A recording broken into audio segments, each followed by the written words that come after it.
হরে কৃষ্ণ। শ্রীকৃষ্ণ চৈতন্য প্রভু নিত্যানন্দ, শ্রী অদ্বৈত গদাধর, শিবাসাদি গৌর ভক্তবৃন্দ, হরে কৃষ্ণ। তো আজকে আমাদের দেবীপক্ষ চলছে, তো আমরা দেবীপক্ষ নিয়ে আজকে আমরা পড়াশোনা করব, আলোচনা করব। হরে কৃষ্ণ। তো আমরা প্রথমে ব্রহ্মসংহিতা পাঠ করে নিই। কারণ কি, আমরা দেবীপক্ষ নিয়ে পড়াশোনা করতে গেলে আগে কৃষ্ণ সাধনা আমাদের তার কাছে মঙ্গলাচরণ করে তার কাছে ক্ষমা প্রার্থনা করে নিতে হবে। কারণ আমরা তো বৈষ্ণব, আমাদের এই সমস্ত দেবদেবীর সম্বন্ধে পড়াশোনা করা, বলা, অনেক কিছু নিষেধ থাকে। কিন্তু সম্পূর্ণ জ্ঞান আস্বাদন করতে গেলে পরে সমস্ত কিছুই আমাদের জানা দরকার। সেই কারণে আমাদের ত্রুটি বিচ্যুতির থেকে আমাদের মুক্ত হওয়ার জন্য ব্রহ্মসংহিতা আমি একটু পাঠ করে নিই। হরে কৃষ্ণ।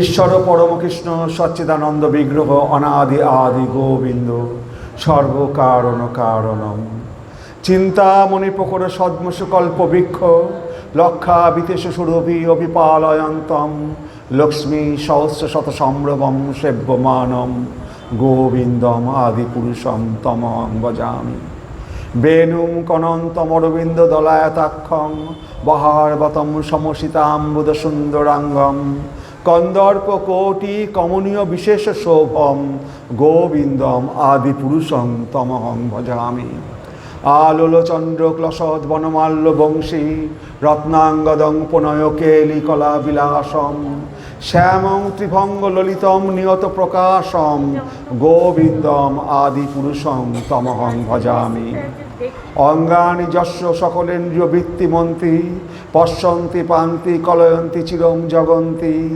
আনন্দ চিন্ময় সদুজ্জ্বল বিগ্রহস্য গোবিন্দম আদি পুরুষং তমহং ভজামি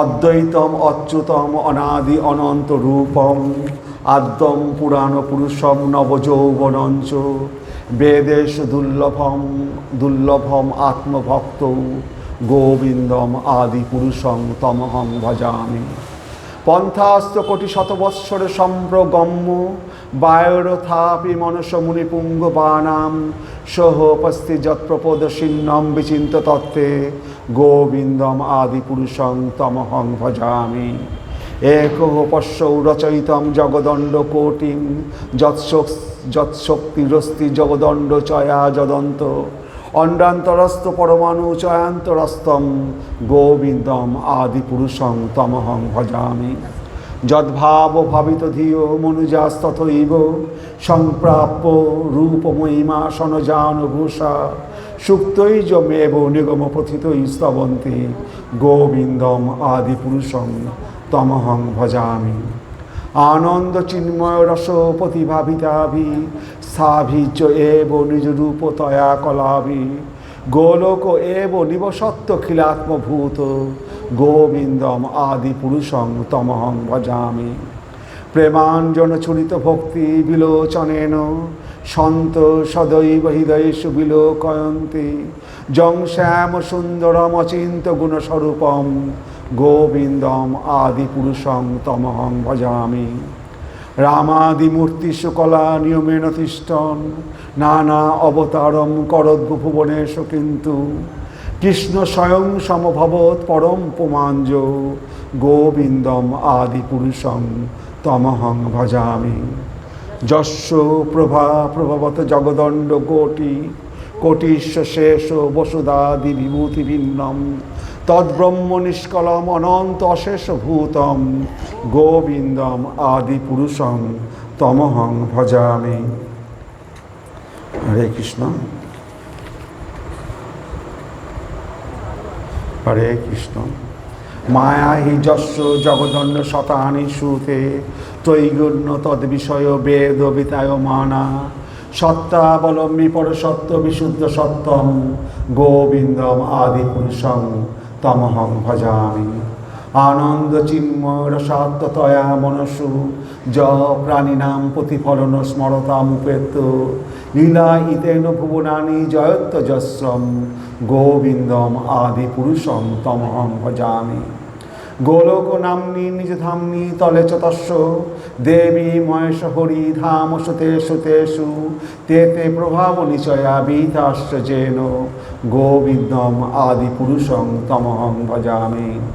সৃষ্টি স্থিতি প্রলয় সাধন শক্তি রেখা ছায়েব যস্য ভুবনান্নি বিভর্তি দুর্গা ইচ্ছানুরূপমপি যস্য চচেষ্টতে সা গোবিন্দম আদি পুরুষং তমহং ভজামি। ক্ষীরম যথা দধি বিকার বিশেষ যোগা সঞ্জায়তে নহি তত পৃথগস্তি হেতু যশম্ভুতামপি তথা সমুপৈতি কার্যাৎ গোবিন্দম আদি পুরুষং তমহং ভজামি। দীপা চিরে বহি দশান্তরম ভূপেত দীপায়তে বিবৃত হেতু সমান ধর্মা যস্যাজিগে বহি চ বিষ্ণুতয়া বিভাতি গোবিন্দম আদি পুরুষং তমহং ভজামি। য কারণান্নব জলে ভজতি স্ম যোগ নিদ্রামনন্ত জগদণ্ড সরমকূপ আধার শক্তি অবলম্ব পরাম সমূর্তিম গোবিন্দম আদি পুরুষং তমহং ভজামি। যস্যৈক নিঃশ্বসিত কালমথাবলম্ব জীবন্তি লোম বিলজা জগদণ্ডনাথা বিষ্ণুর মহান সহ্য যস্য কলা বিশেষ গোবিন্দম আদি পুরুষং তমহং ভজামি। ভাষ্যান যথা অশ্রকলেষু নিজেষু তেজ স্বীয়ং কিয়ৎ প্রকটয়ত্তাপি যদ্দত্ত ব্রহ্মা জয়েশ জগদণ্ড বিধানকর্তা গোবিন্দম আদি পুরুষং তমহং ভজামি।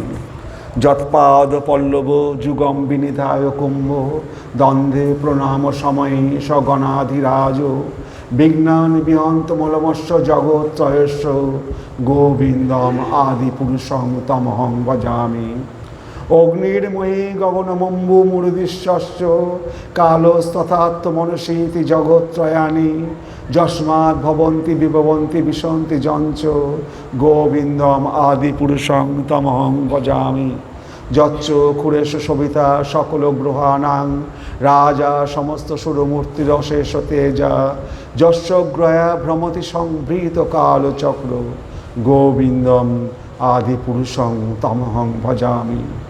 ধর্ম অথ পাপ নিচয় সুতয়স্তপাংসি ব্রহ্মাদি কীট পতগাবধয়স্য জীবা যদ্দত্ত মাত্র বিপব প্রকট প্রভাবা গোবিন্দম আদি পুরুষং তমহং ভজামি।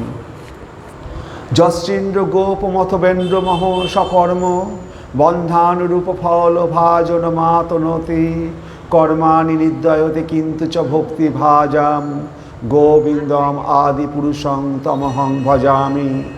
যম ক্রোধ কাম সহজ প্রণয়াদিবি বাৎসল্য মোহ গুরু গৌরব সেব্য ভাবই সঞ্চিত্ত তস্য সদৃশং তনুমা পুরেতে গোবিন্দম আদি পুরুষং তমহং ভজামি।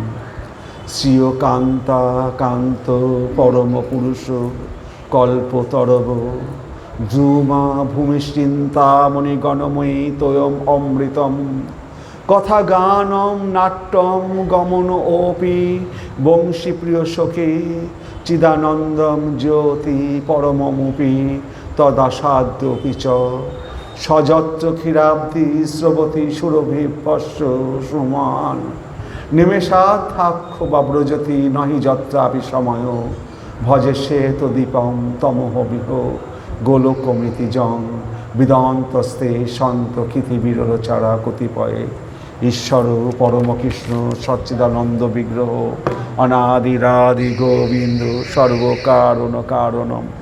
হরে কৃষ্ণ হরে কৃষ্ণ। তো শিব এবং উমা দুজন হিমালয় পাহাড়ে বসে অবস্থান করছেন। সেই সময় উমার পিতার নাম কি? দক্ষ। দক্ষ মানে হচ্ছে যিনি সন্তান উৎপাদনে দক্ষ। তিনি 10,000 সন্তান উৎপন্ন করেছিলেন। নারদমুনি তাদেরকে ভগবত ভক্তিতে নিয়ে গেছিলেন। তারপরে আবার 1000 সন্তান উৎপন্ন করেছিলেন, তাদেরকেও নারদমুনি তাদের ভগবত ভক্তিতে নিয়ে গেছিলেন। তো দক্ষ মহারাজ নারদমুনিকে অনেক অভিশাপ গালাগালি দিয়েছিলেন যে তুমি আমার সন্তানদেরকে বিবাহ করতে দিচ্ছ না, তার আগেই তুমি তাদেরকে ভগবত ভক্তিতে ব্রহ্মচর্য করতে নিয়ে চলে যাচ্ছ। তো নারদমণিকে অভিশাপ দিয়েছিলেন, তুমি কোথাও বিশ্ব ব্রহ্মাণ্ডে কোথাও স্থির থাকতে পারবে না, সমস্ত বিশ্ব ব্রহ্মাণ্ড ঘুরে বেড়াবে। তো নারদমণির ওই জন্য একটা ঢেকি, মানে ঢেকি মানে কি, তো এখনকার দিনে সেই কী বল, মানে আমাদের যে কি বলে বোম, না ঢেকি হচ্ছে একটা মানে এরোপ্লেন, সে এক ধরনের এরোপ্লেন, এক ধরনের যান, সেই যানে করে সারা বিশ্ব ভূমণ্ডল ঘুরে বেড়ায়। আমরা যে ঢেকি বলি, আমরা যেমন এখন যে ইয়ে ছুটছে না,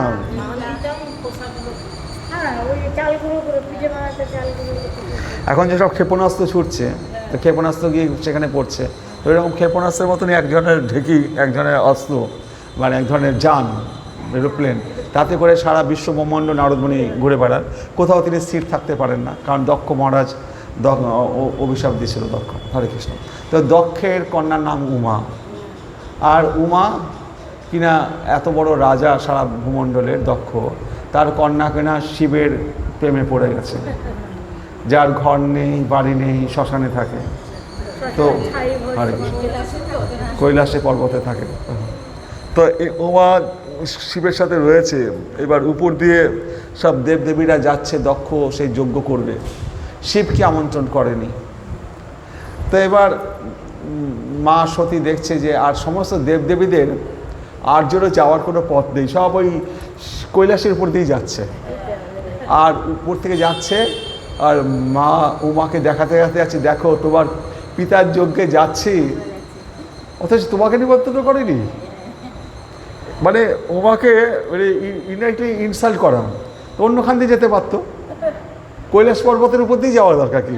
মানে ওরা সেজে গুজে যাচ্ছে, একেবারে যে যার মতো সোনা আদানা অলঙ্কার পরে যাচ্ছে, সব দেবদেবীরা যাচ্ছে কৈলাসের উপর দিয়ে, দেখতে দেখতে যাচ্ছে। উমা আর শিবকে তো নিমন্ত্রণ করেনি, ওদের উপর দিয়ে যায়, ওদের একটু ঈর্ষা হবে, দেখো আমরা যাচ্ছি তোমার বাবার যজ্ঞে আর তোমরা কিনা পড়ে আছো। তো উমা ওই দেখে শিবকে বললেন, দেখো আমি আমার বাবার যজ্ঞে যেতে চাই। শিব বারণ করলেন, দেখো যেখানে নিমন্ত্রণ করা হয়নি সেখানে যাওয়া উচিত নয়। আর শিব তো অন্তর্যামী, তিনি জানতেন এখানে গেলে উমার উপকার হবে না, ক্ষতি হয়ে যাবে। তো উমা তখন কি করলেন, শিব যখন যেতে দেবেন না, উমা তখন তিনি মানে দশ মহাবিদ্যা, যে তন্ত্রশাস্ত্রের, যারা তন্ত্রশাস্ত্র করে, দশ মহাবিদ্যা সাধনা করে, তো উমা তখন তার মূর্তি প্রকাশ করতে লাগলেন, তুমি কি আমাকে সাধারণ নারী ভেবেছো? তুমি আমাকে যেতে দেবে না, দেখো আমি কে। তো সেইখানে তখন কালী, তারা, মহাবিদ্যা, ষোড়শী, ভুবনেশ্বরী, ভৈরবী, ছিন্নমস্তা চ বিদ্যা ধূমাবতী তথা বগলা সিদ্ধ বিদ্যা চ মাতঙ্গী কমলাত্মিকা এতা দশ মহাবিদ্যা সিদ্ধ বিদ্যা প্রকৃতিতা। এই যে মা উমা যখন এক একটা রূপ দেখা লাগলেন, একবার কালী, ভয়ঙ্কর কালীর রূপ ধারণ করলেন, একবার তারা, একবার মহাবিদ্যা, একবার ষোড়শী, একবার ভুবনেশ্বরী, একবার ভৈরবী, একবার ছিন্নমস্তা, তারপরে ধূমাবতী, মানে মা শিবকেই গিলে খাচ্ছে, সে খেয়ে কান দিয়ে ধোঁয়া বের করে ফেলছে, ধূমাবতী। এই সমস্ত রূপ যখন শিবকে দেখাতে লাগলেন, শিব তখন সেই গুহার মধ্যে ভয়ে লুকিয়ে পড়েছে যে এ কী রূপ দেখছি। তখন শিব কী করবেন? তখন শিব বললেন, যাও তোমার পিতার যজ্ঞে যাবে, আর আমার তো কিছু করার নেই। এই দশ মহাবিদ্যা, এখান থেকেই তন্ত্রশাস্ত্র শুরু হচ্ছে। যারা সমস্ত এই মানে তারাপীঠে, শ্মশান ঘাটে যারা তন্ত্র সাধনা করে, এই দশ মহাবিদ্যা থেকে শুরু হচ্ছে। হরে কৃষ্ণ। তাহলে কালী, তারা, মহাবিদ্যা, ষোড়শী, ভুবনেশ্বরী, ভৈরবী, ছিন্নমস্তা চ বিদ্যা ধূমাবতী তথা বগলা সিদ্ধ বিদ্যা চ মাতঙ্গী কমলাত্মিকা এতা দশ মহাবিদ্যা সিদ্ধ বিদ্যা প্রকৃতিতা। চণ্ডিকা পুরাণ অনুসারে চণ্ডিকা রূপ হইতে এই রক্তবীজ বিনাশিনী কালী রূপের সৃষ্টি। তন্ত্রশাস্ত্রে বলা হয়েছে দশ মহাবিদ্যার মধ্যে কালী শুদ্ধ সত্যগুণ প্রধানা, নির্বিকারা, নির্গুণ ব্রহ্মস্বরূপ প্রকাশিকা। এটি আদিরূপা ও সাক্ষাৎ কৈবল্য দায়িনী। সমস্ত সিদ্ধ বিদ্যার মধ্যে দক্ষিণাকালী সকলের প্রকৃতি কারণ স্বরূপ। সর্বসাংসিদ্ধ বিদ্যানাম প্রকৃতি দক্ষিণা প্রিয়ে। তাহলে কালীতন্ত্রে বলা হয়েছে কাল ও নিয়ন্ত্রণাং কালী তত্ত্ব জ্ঞান প্রদায়িনী। কালকে নিয়ন্ত্রণ করেন বলিয়া তিনি কালী, তত্ত্ব জ্ঞান প্রদায়িনী, যিনি সর্বভূতকে গ্রাস করেন অর্থাৎ কলন করেন, তিনি হইলেন কাল। মহানির্বাণতন্ত্রে পাই মহাকাল সকল প্রাণীকে গ্রাস করেন, তাই তিনি মহাকাল। মহাকালকে কলন করেন বলিয়া আদ্যা পরম কালিকা। তাহলে ইহার ভয়ে বাতাস বইতেছে, সূর্য উঠিতেছে, অগ্নি, ইন্দ্র ও পঞ্চম মৃত্যু কাল নিজ নিজ কর্মে লিপ্ত রহিয়াছে। কাল শক্তি মহাপ্রলয়ে সমুদয় ধ্বংস করিয়া কালীতে লীন হইয়া যায়। তখন তমরূপিণী কালী একমাত্র বর্তমান থাকেন। এই তমই তন্ত্রের আদ্যা শক্তি কালিকা। কলন ধাতু হইতে নিষ্পন্ন হইয়াছে কালী শব্দ, ইহার অর্থ ক্ষেম ও জ্ঞান। কলন সামর্থ্যের মধ্যে যে নামের সার্থকতা। শৈবাগম মতে শিব প্রধান ও শক্তি যদিও অপ্রধান, তবু শিব ও শক্তি অভিন্ন। শিব শক্তি ব্যতীত অবস্থান করিতে পারে না। শ্রী কালিকা প্রকৃত তন্ত্রেরই দেবী। সমগ্র তন্ত্রশাস্ত্র জুড়িয়া কালিকার স্তব ও স্তুতি। যোগিনী তন্ত্রে এই কালিকা বিদ্যাকে মহাব্রহ্মবিদ্যা বলা হইয়াছে, যাহার দ্বারা মহাপাপিষ্ঠ নির্বাণ লাভ করিতে পারে। ব্রহ্মা বিষ্ণু মহেশ্বরাদি দেবগণ দেবী কালিকার উপাসক। 10 দিকে মহাবিদ্যার মূর্তি কালী, তারা, ভুবনেশ্বরী, ষোড়শী, বগলা, ধূমাবতী, ছিন্নমত্তা মস্তা, ভৈরবী, মাতঙ্গী ও কমলা।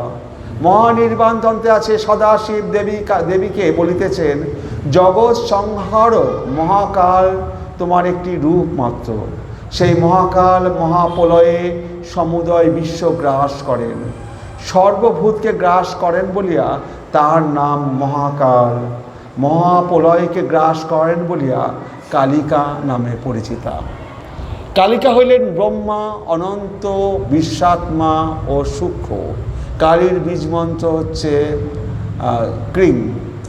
যথাশাস্ত্র উচ্চারিত হইলে ধর্ম, অর্থ, কাম ও মোক্ষ চতুর্বর্ণ ফল প্রদান করে। মহাশক্তির কালীরূপই কলিযুগের মানুষের মুক্তিপ্রদ। তাহলে যথাশাস্ত্র উচ্চারিত হলে ধর্ম, অর্থ, কাল ও মোক্ষ চতুর্বর্গ পাওয়া যায়। আমরা যারা কৃষ্ণ ভক্ত তারা এই ধর্ম, অর্থ, কাল, মোক্ষ, কাম, মোক্ষ এটা আমরা চাই না। কারণ হচ্ছে কি, ধর্ম, অর্থ, কাম, মোক্ষ আমরা যারা কৃষ্ণ ভক্ত তার উপরের যে স্তর কৃষ্ণ প্রেম, সেই কৃষ্ণ প্রেম আমাদের আকাঙ্ক্ষা। ধর্ম, অর্থ, কাম, মোক্ষ এইগুলো দিয়ে ভগবত প্রেম পাওয়া যাবে না। মহাপ্রভু এসে সেটাই বললেন যে ধর্ম, অর্থ, কাম, মোক্ষ এই বৈষ্ণবদের কামনীয় বিষয় নয়। কিন্তু কালীর সাধনা করলে তার ধর্ম আসবে, অর্থ আসবে, কাম আসবে, মোক্ষ আসবে, ধন দান হলে পূর্ণ হবে। কিন্তু ওই ধন দৌলত ঐশ্বর্য দিয়ে কী হবে? হ্যাঁ, আসলে তো ভগবত প্রেম, ভগবানের সান্নিধ্যে যতক্ষণ না আমরা যাচ্ছি, জন্মমৃত্যু চক্র থেকে আমরা যতক্ষণ না বেরোতে পারছি, ভগবত ধামে যতক্ষণ না তার সেবায় যাচ্ছি, ততক্ষণ এই ধর্ম, অর্থ, কাম, মোক্ষ আমাদের কোনো কাজে লাগবে না। হরে কৃষ্ণ। মহাশক্তির কালীরূপই কলিযুগের মানুষের মুক্তিপ্রদ। শক্তি তত্ত্বের দৃষ্টিতে কাল বা মহাকাল এক বিরাট শক্তি। মহাকালের গহ্বরে জগতে যাবতীয় জড় চেতনের জন্ম ও মৃত্যু। কালের এই সর্বগ্রাসী শক্তিকে অতিক্রম করিয়া চলিতে পারে এমন কেউ বা কিছুই এই সংসারে নেই। কিন্তু আদ্যা শক্তি বা পরাশক্তি রূপে দেবী কালী এই কাল বা মহাকালের দুর্বার শক্তিকেও পরাভূত করিয়াছেন। সেই জন্য তিনি কাল বিজয়িনী কালী, কালের ধর্ম সংহার করা, কালীরও সংহারিণী রূপী হচ্ছে মূর্তি। মহাকালীর সেই শক্তি স্বরূপা দেবীর অঙ্গভূষণ হিসাবে নিমুণ্ড মালা, মানে মানুষের মুন্ডমালা তার গলায় কল্পনা করা হয়েছে। আসলে সাধন তত্ত্বের বিশিষ্ট দৃষ্টিতে দেবীর গলে নরমুণ্ড মালার পরিবর্তে 50টি বর্ণমালার জ্ঞান সমুজ্জ্বল হার রূপে দৃষ্ট বা উপলব্ধি সাধকের সাধনালব্ধ গুপ্ত ধন বলিয়া মনে করা হয়। তার গলায় যে 50টা নরমুণ্ডু রয়েছে সেগুলো হচ্ছে জ্ঞান সমুজ্জ্বল হার রূপে দৃষ্ট এবং বা উপলব্ধি সাধকের সাধনলব্ধ গুপ্ত ধন বলিয়া করা হয়। যারা সাধক সেই সমস্ত মহান সাধকদের মা কালী তাদের ত্যাগ করেন না, তাদের মুন্ডুগুলোকে তিনি গলায় ধারণ করে রাখেন সেই মহাসাধকদের। তার হস্তধৃত নরমুণ্ডটি লইয়া মোট 51টি বর্ণমালা। বর্ণ হইল সেইটি যেখানে মহাশূন্যের কেন্দ্র হইতে স্তরে স্তরে অপ্রকাশের প্রথম প্রকাশ। 51টি স্তরে স্তরে নানা বর্ণে ইহার প্রকাশ। এই 51টি স্তরই অক্ষর বলিয়া কল্পিত, সেই কারণে অক্ষরকে বর্ণ বলে। মা কালীর গলায় 50টি এবং হাতে একটি মুন্ডমালা দেখিতে পাই। এইগুলো যেন এক একটি ভাইব্রেশন এবং ফ্রিকোয়েন্সি সমন্বিত। কামধেনু তন্ত্রমতে অকার পরমাশ্চর্য, শঙ্খ শুভ্র জ্যোতির্ময় ব্রহ্মা বিষ্ণু ও রুদ্রময়, বর্ণ সদা শিবময় ও পরমাত্মাময়। এই বর্ণ পঞ্চ প্রাণময় এবং স্বয়ং কুণ্ডলিনী রূপিণী। এই বর্ণগুলি পরস্পর মিলিত হইয়া এক একটি ভাবের উৎপন্ন হইয়া থাকে। অনন্ত সৃষ্টি রহস্য অনন্ত সীমাহীন ভাবের উদয় হইয়া থাকে। বাম হস্তে নিম্ন দিকে যে মুন্ডটি ধরা আছে তা সৃষ্টির প্রতীক। শ্রী শ্রী কালীর কৃষ্ণবর্ণের তাৎপর্য আমরা জানি। সৃষ্টির আদিতে কিছুই ছিল না, ছিল কেবল সর্বব্যাপী নিরন্ধ তম। ওই তমই হলো আদ্যা শক্তি স্বরূপিণী শ্রী শ্রী কালীর বর্ণ বৈভব। তাহার ওই কাল রূপ লয়াত্মিক মহাপ্রলয়ে নিখিল সৃষ্টি ওই কালো রূপেই মিশিয়া যায়। কালো রং অন্য সকল রঙকেই আত্মসাৎ করিয়া থাকে। শ্যামবর্ণ আকাশের রং। মূলত অনন্ত আকাশের কোনো বর্ণ বা রূপ নেই, কেবল দূরত্ববশতই আকাশ শ্যাম বর্ণরূপে প্রতীয়মান।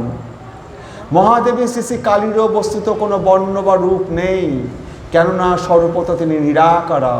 সাধকগণের হৃদয় সাধনার্থে নিরাকারা দেবী স্বয়ং সাকার মূর্তিতে প্রকটিত হন। ওই সাকার রূপের উপাসনার মধ্যে দিয়াই সাধক ক্রমে ক্রমে নিরাকারে পৌঁছাতে পারে। দেবতাদের পরিত্রাণ ও তাহাদের অভীষ্ট সিদ্ধির জন্য দেবী ভগবতী আবির্ভূতা হইয়া থাকেন। তিনি নিত্যা, তার উৎপত্তি ও লয় নেই।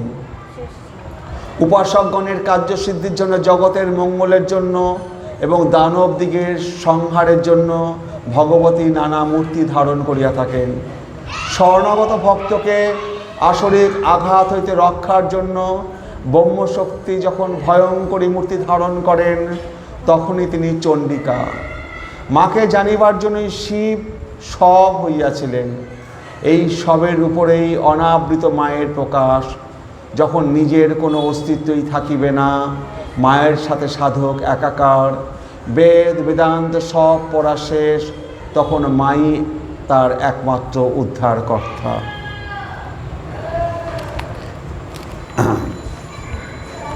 অনেক দেবতা আছেন, তাহাদের কেউ কেউ সত্যযুগে, কেউ কেউ কলিযুগে ফল প্রদান করিয়া থাকে। ইহাদের মধ্যে কালী, তারা এবং ত্রিপুর সুন্দরী বিশিষ্টা। এই তিনজনের মধ্যে আবার কলিযুগে কালী বিশিষ্টা। নিত্যের মধ্যে কালী যদিও শক্তি হিসাবে রমণী, তবুও প্রকৃতির কাছে পুরুষ ও রমণীর বীজ ধারণকারিণী বর্ণনাতীত মহাশক্তি। এই গুণাতীত শক্তি হইতেই আনন্দ কৃষ্ণরূপ পুরুষ এবং রাধারূপ রমণীতে তিনি বিভক্ত হন। তাই এই কলিযুগে কালী এবং কৃষ্ণই জীবের পরম আরাধ্য। কলির দোষে দীন ব্রাহ্মণ ক্ষত্রিয়ের পবিত্র অপবিত্রের কোনো ভেদাভেদ থাকিবে না। সুতরাং বেদবিহিত কর্ম দ্বারা মানুষ কিভাবে সিদ্ধি লাভ করবে? শ্রুতি স্মৃতি পুরাণাদৌ ময় বক্তম পুরা শিবে। বৈদিক মন্ত্র সকল কলিযুগে বিষহীন সাপের মতো নির্বিষ।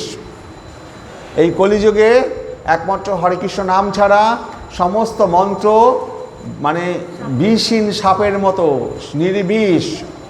সত্যতে তার দাপর যুগে যে সমস্ত বৈদিক মন্ত্র সকল সফল হইত, তাহা কলিতে মৃততুল্য। শিব সিদ্ধান্ত এই, কলিতে আগম পথ ছাড়া মুক্তির আর দ্বিতীয় পথ নেই।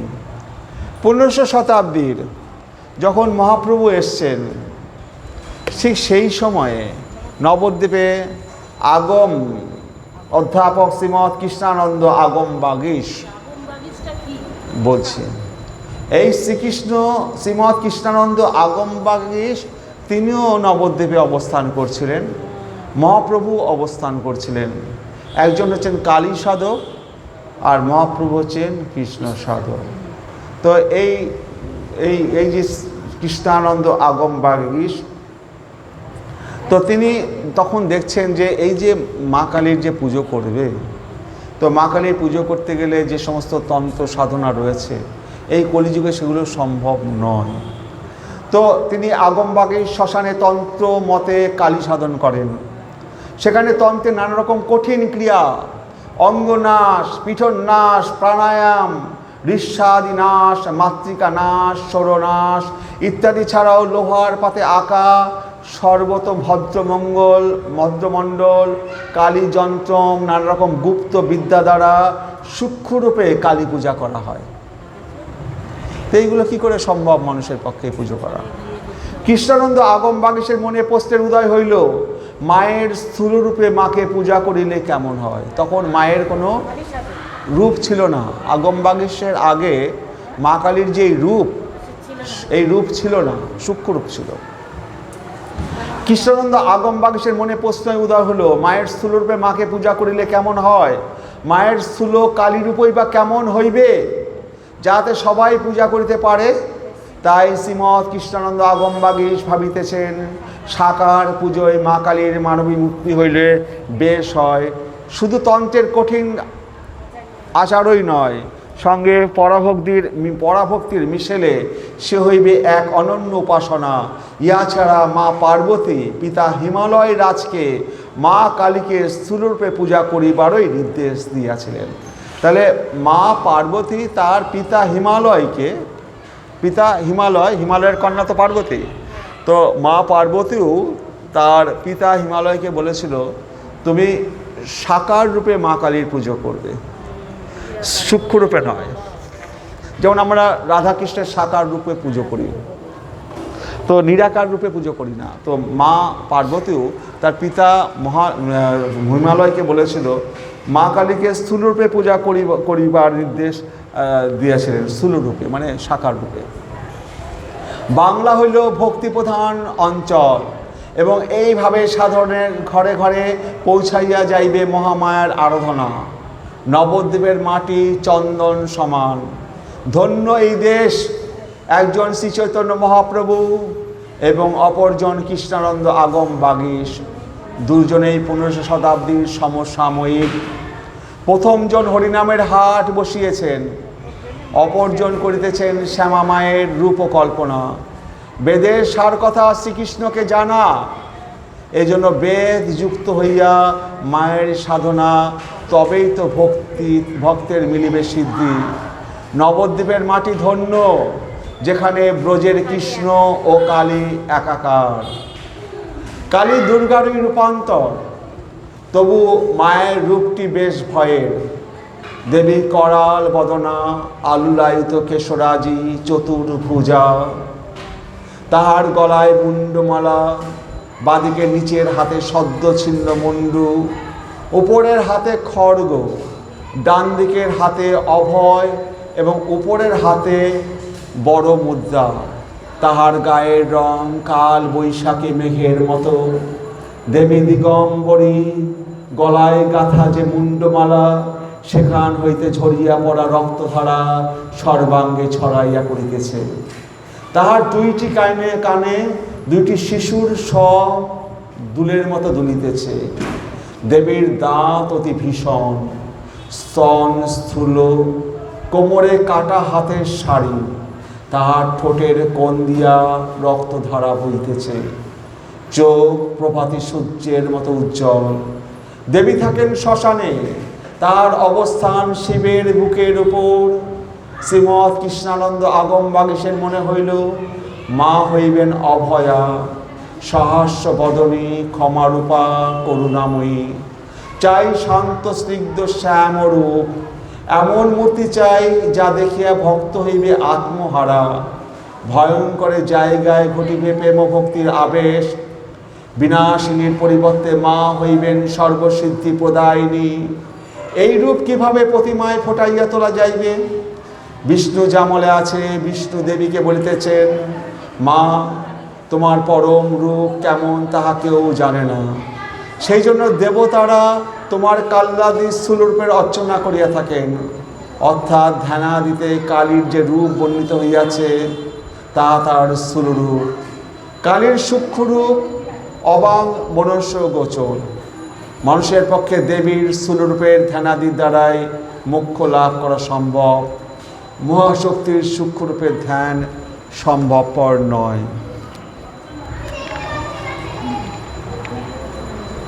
সূক্ষ্ম ধ্যানম মহেশানি কদাচিন্ন হি জায়তে, স্থূল ধ্যানম মহেশানি পিত্তা মোক্ষম বাপ্নুয়াত। সেদিন ছিল শনিবার, অমাবস্যা। নবদ্বীপের আগমেশ্বরী তলায় আগম বাগীশ মহাশয় পঞ্চমুণ্ডির আসনে বসিয়া স্পষ্ট শুনিতে পাইলেন মায়ের আদেশ। নিরাকারের ঘর হইতে মা যেন বলিতেছেন, বাবা, তন্ত্রের মূল স্রোতটি সবসময়ই বহিয়া চলিতেছে। তবে কি জানো, সেই স্রোতধারা বাধা পাইয়াছে নানা অতান্ত্রিক ক্রিয়াকলাপের দ্বারা। তবে তুমি পারিবে সেই স্রোতকে অমলিন করিয়া তুলিতে। তুমি নিজে আগে প্রতিমায় আমার মাতৃময়ী রূপের পূজা করো। আগম বাগীশ মহাশয় রোমাঞ্চিত, বাকরুদ্ধ। মা বলিলেন, কাল সূর্যোদয়ের সঙ্গে সঙ্গে প্রথম যে নারীকে দেখিবে সেইটিকেই আমার করুণাময়ী শ্যামা বিগ্রহ বলিয়া জানিবে বলে মা অন্তর্হিত হলেন। শ্রীমৎ কৃষ্ণানন্দ আগম বাগীশের মনে যেন চিন্তার স্রোত বইয়াছে। পরদিন সকালে ব্রাহ্ম মুহূর্তে নিস্তব্ধ ভোরে এক গোয়াল বাড়ির বাইরে অল্প বয়সী এক গোয়ালা বউ তার ডান পাটা একটা উঁচু মতো ধাপে রাখিয়া বাড়ির পাঁচিলে ঘুঁটে দিতে উদ্যত। তো ঘুঁটে দেওয়ার সময় এক পাটা উপরে রেখে এরকম ঘুঁটো দেয় না, ঘুঁটো দিতে উদ্যত। তার গায়ের রং শ্যামলা। এক পরপুরুষকে এই অবস্থায় দেখিয়া সে অত্যন্ত লজ্জিত হইল। তার মাথার ঘোমটা খুলিয়া গিয়াছে, ঘন কালো চুল চারিপাশে ছড়াইয়া পড়িয়াছে। বউটির ডান হাতে এক তাল গোবর। হাতটি এমনভাবে তুলিয়া ধরিয়াছে দেখিলে মনে হয় ভঙ্গিটি যেন বড়া ভয়ের। তার বাঁ হাতটি মুঠো পাকিয়ে কিছু একটা ধরবার চেষ্টা করিতেছে। এই অবস্থার মধ্যে পড়িয়া অপরিচিত এক পুরুষের প্রায় মুখোমুখি হইয়া বউটি লজ্জায় জিভ কাটিল। স্তম্ভিত নির্বাক শ্রীমৎ কৃষ্ণানন্দ আগম বাগীশ সর্বাঙ্গে কাটা দিয়া উঠিল। মা কালীর মহিমায় তিনি অভিভূত। সেই দিকে চোখ ফিরাইয়া দেখিলেন সেখানে কেউ কোথাও নেই। শূন্য নির্জন স্থানটি পবিত্র হইয়াছে। গঙ্গা হইতে মাটি আনিয়া ধ্যান কুটিরে ধীরে ধীরে তৈরি করলেন সেই সকালবেলায় দেখা রমণীয় মূর্তি। মানবী রূপের সঙ্গে মেশাইলেন শাস্ত্রীয় লক্ষণ। চতুর্ভুজা দেবী মৃন্ময়ীর আবাহন করিলেন তিনি। পূজকের ভাব ও ভক্তি আত্মনিবেদনে মৃন্ময়ী হইলেন চিন্ময়ী। পুরাণে পায় মা কালী অসুর রক্তবীজকে হত্যা করিয়া এমন ভয়ঙ্কর নৃত্য করিয়াছিলেন যে পৃথিবী রসাতলে যাইতেছিল। তখন দেবতাদের অনুরোধে শিব সেই যুদ্ধক্ষেত্রে মৃত অসুরদের শবের পাশে শুইয়াছিলেন। দেবী চণ্ডিকা নৃত্যরত অবস্থায় হঠাৎ দেখিতে পাইলেন যে তিনি নিজ স্বামীর বুকের উপর দাঁড়াইয়া আছেন এবং তিনি লজ্জায় জীব বাহির করিয়া স্থির হইয়া গেলেন। মহাশক্তি কালী চিন্ময়ী। জীব জগৎ তাহার চিৎকণা লাভ করিয়াই সচেতন ও সজীব হয়। চৈতন্য বা শক্তিশূন্য হইলে জীব আর জড়ে কোনো ভেদ থাকে না। প্রলয়কালে মহামায়া যখন বিশ্বের সমস্ত চৈতন্য শক্তিকে আপনার মধ্যে প্রতিসংহার করিয়া অব্যক্ত তত্ত্বে বিলীন হইয়া যায়, তখন জগৎ শিব ও সব হইয়া যায়। কালী মূর্তি এই সংহার তত্ত্বেরই প্রতীক। মহাশক্তিরূপিণী কালীর সামনে কাল অতি তুচ্ছ নিষ্ক্রিয়। মহাকাল বিশ্বের কলনকারী, আর কালী মহাকালেরও কলনকারিণী। কাল দেবীর অধীন, কাল জগতের আধার, কিন্তু কালীর আশ্রিত। তাই কালীর পদতলে মহাকাল শিব বিরাজমান। মহাজননী শিব সীমন্তিনী হইয়াও তাহার পদতলে শিব সববৎ শায়িত। তিনি নির্গুণ নিষ্ক্রিয় হইয়া আদ্যা শক্তিকে ঈক্ষণ করিতেছেন। বিশ্বজগতের পরম পুরুষ মহাদেব তিনিও পরাশক্তির কাছে পদানত। এই রূপই চাহিয়াছিলেন আগম বাগীশ।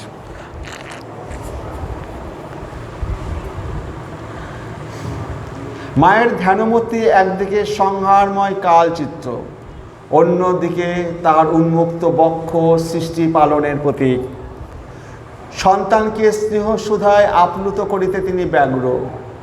ধ্যান অনুসারে সদাশিব তাহার মহাপ্রেতাসন, তাহার উপর মহাকাল, মহাকালের উপর দেবী আসীনা। সদাশিব নির্গুণ কূটস্থ ব্রহ্মের প্রতীক এবং মহাকাল হইলেন সগুণ ব্রহ্মা, তিনি সৃষ্টি উন্মুখী। সগুণ ব্রহ্মের সহিত বিপরীত রথাতুরা লীলাময়ী জননী। শিবের বুকে চরণ রাখিবার অর্থ মা শিবের সহিত অভিন্না। দক্ষিণ পদ রাখিলে দক্ষিণাকালী বা শ্যামাকালী, আর বাম পদ রাখিলে বামাকালী। আমাদের তারাপীঠে হচ্ছে বামাকালী, বামদেব। সর্বত্যাগী সাধকেরই হৃদয়ের কামনা বাসনা নাশ করেন। এই বামাকালী ও মা তারা উভয়ই বাম পা বাড়াইয়া শিবের বুকে দাঁড়াইয়া আছেন। ইয়াকেই বলে প্রত্যালীরপদা। কালী কৃষ্ণ বর্ণা, যেমন শ্বেত পিতাদি বর্ণ কৃষ্ণ বর্ণে বিলীন হয়, সেইরূপ সর্বভূত কালীর মধ্যে বিলীন হয় বলিয়া যারা ব্রহ্মজ্ঞ তারা নির্গুণা নিরাকারা কল্যাণময়ী কাল শক্তির কৃষ্ণবর্ণ নিরূপণ করিয়াছেন। কালী মায়াতীতা, তিনি অনন্ত জীবকোটিকে মায়াপাশে বদ্ধ করেন। সেই জন্য তাহার মুক্ত কেশজাল মায়াকাশের প্রতীক। কেশ শব্দে ব্রহ্মা বিষ্ণু ও শিবকে বোঝায়। কেশকে অর্থাৎ ব্রহ্ম, কেশকে অর্থাৎ ব্রহ্ম বিষ্ণু ও শিবকে মুক্ত করেন বলিয়াও কালী মুক্তকেশী। আবার কেশ বিন্যাস বিলাস বিকার, কিন্তু তিনি নির্বিকারা বলিয়া মুক্তকেশী। কালী ঘোর দংষ্টা, কালীর বিশাল বিকশিত দন্ত, তাহার রক্তবর্ণ লেলিহান জিহ্বা তিনি দংশন করেন। শুভ্র দন্তপঙ্ক্তি সপ্রকাশ সত্যগুণ সূচক। তার যে মা কালীর যে দাঁতগুলো সাদা আর জিভটা তো লাল, তো সত্যগুণ দিয়ে তিনি রজগুণকে, জীবটাকে লোভ লালসার প্রতীক, তাকে তিনি কামড়ে তাকে তিনি দমন করছেন। সে রূপে দন্ত সত্যগুণ দিয়ে রজতমগুণকে তিনি দমন। তাহলে শুভ্র দন্তপঙ্ক্তি সপ্রকাশ সত্যগুণ সূচক। বিশাল দন্ত তাহার সত্যগুণের আধিক্য প্রকাশ করে। রক্তবর্ণ লোল জিহ্বা রসনা রজগুণের সূচক। তিনি প্রথমে রজগুণের বৃদ্ধি দ্বারা তমগুণ নাশ করেন। জিহ্বা দ্বারা এই তত্ত্ব প্রকাশিত হয়। সত্যগুণের প্রতীক শ্বেত দন্ত। দন্ত দ্বারা জিহ্বা দংশনের মাধ্যমে মা সত্যগুণ বৃদ্ধি দ্বারা রজ ও তমগুণকে নাশ করেন। তার অষ্টপ্রান্তের বিগলিত রক্তধারা রজগুণ সূচক। রক্তধারা বহির্গত হওয়ার অর্থ তিনি রজগুণ রহিতা শুদ্ধ সত্তাত্মিকা।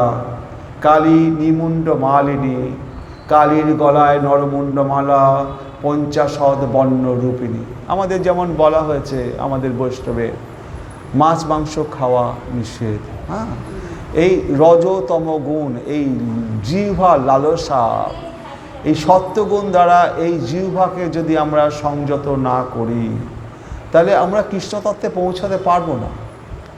আমরা মাছ মাংস খাবো আর ভাববো যে আমি কৃষ্ণকে পেয়ে গেলাম, অত সহজ হবে না।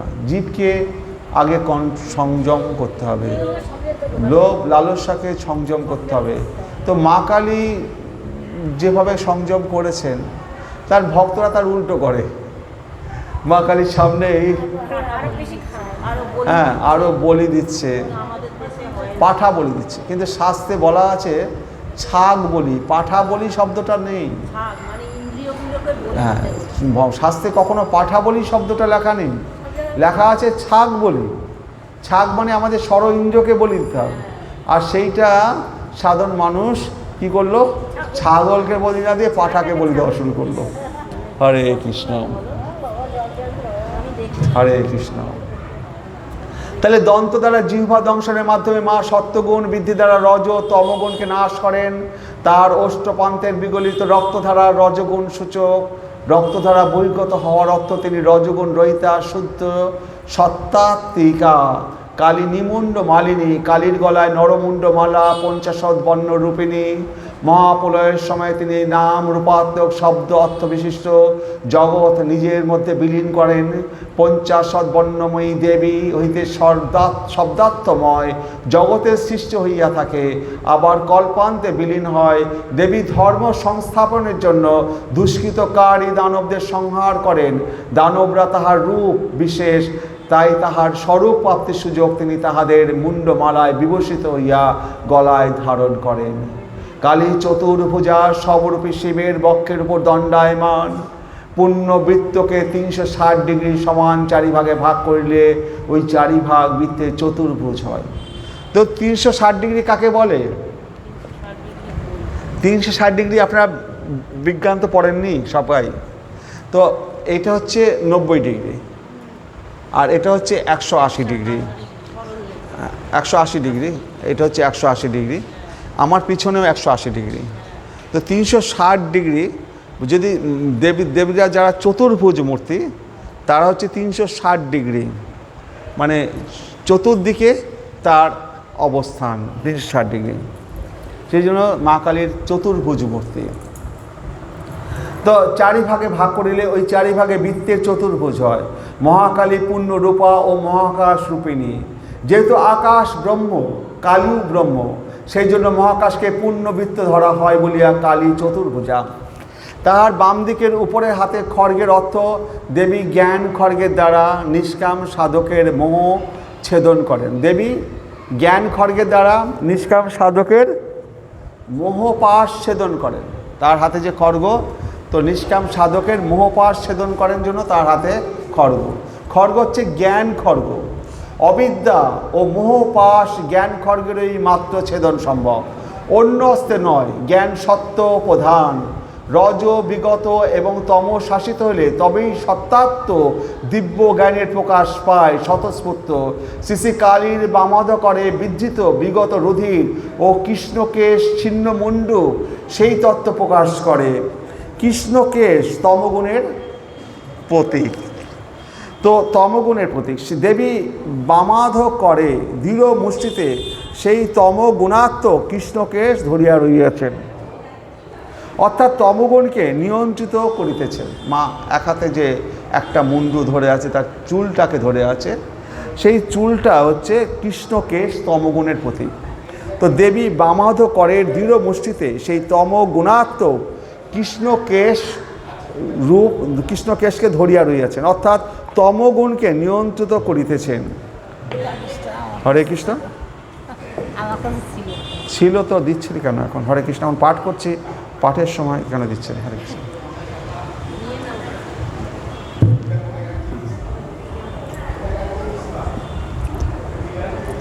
তমগুণকে নিয়ন্ত্রণ করিতেছেন। রজগুণের স্মারক সমুদয় রক্তমুণ্ড হইতে নির্গত হইয়া যাইতেছে।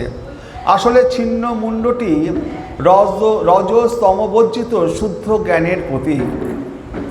তাই বাম দিকে নিচের হাতে নরমুণ্ড অর্থাৎ নিরাসক্ত মোহমুক্ত ভাগবতী বুদ্ধি সম্পন্ন দেবীর চরণে নিবেদিত জীবন প্রিয় সাধককে দেবীর তত্ত্বজ্ঞান প্রদান করিয়া কখনো হাতছাড়া করেন না।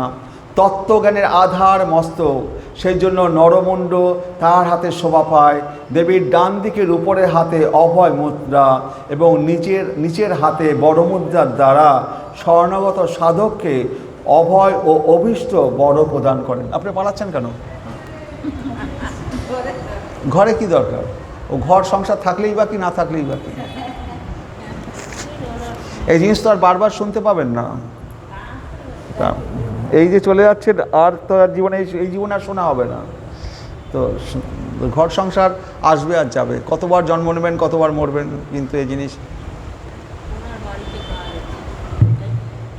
যান কাজ থাকলে আর কি করবো।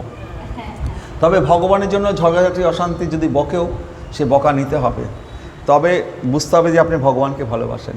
বাড়ি দিকে একটু বকা খাবেন, কি আছে, আটকে গেছি, অসুস্থ পড়ে গেলে যদি এখন মরে যেতেন কী হতো? এখন যদি রাস্তায় পড়ে আপনি এখন রাস্তায় পড়ে গিয়ে যদি অজ্ঞান হয়ে যেতেন, তখন কি বাড়ির লোক বলতো? হ্যাঁ, তা ভগবানের জন্য সব ত্যাগ করা যায়। হরে কৃষ্ণ। আর এই জিনিস আপনি এই যে শুনছেন না, আর আমি আর কি পাঠ করবো, হয় না। হরে কৃষ্ণ, হরে কৃষ্ণ। রজগুণের স্মারক সমুদয় রক্তমুণ্ডে নির্গত হইয়া যাইতেছে। আসলে ছিন্নমুণ্ডটি রজস্তমবর্জিত শুদ্ধ জ্ঞানের প্রতীক।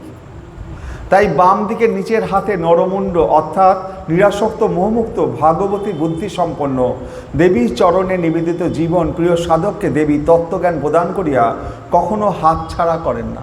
দেবী তার সাধককে কখনো হাতছাড়া করেন না।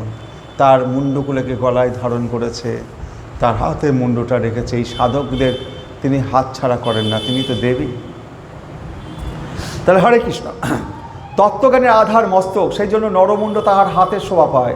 দেবীর ডান দিকের উপরের হাতে অভয় মুদ্রা এবং নিচের হাতে বড় মুদ্রা দ্বারা স্বর্ণগত সাধককে অভয় ও অভীষ্ট বর প্রদান করেন। তিনি সবরূপী শিবের বক্ষের উপর বাম বা দক্ষিণ পদ রাখিয়া দণ্ডায়মান, অর্থাৎ এক পদ অতীতে ও এক পদ ভবিষ্যতে রাখিয়া কালের অধিষ্ঠাত্রী কালী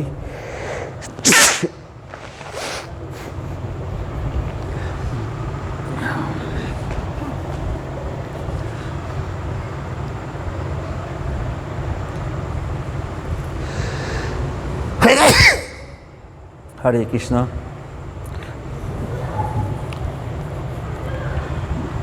হরে কৃষ্ণ। তাহলে তিনি এক পদ অতীতে এবং এক পদ ভবিষ্যতে রাখিয়া কালের অধিষ্ঠাত্রী কালী দাঁড়াইয়া আছেন শিবের উপর।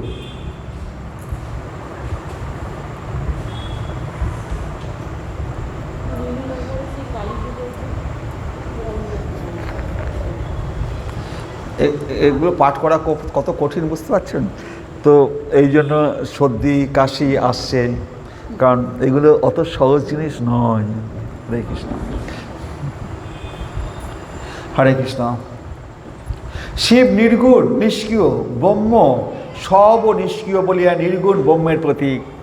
শিব ও শক্তি অভিন্ন, সেই জন্য সবরূপী শিবকে দেবী নির্গুণ ব্রহ্মরূপে ধরা হয়।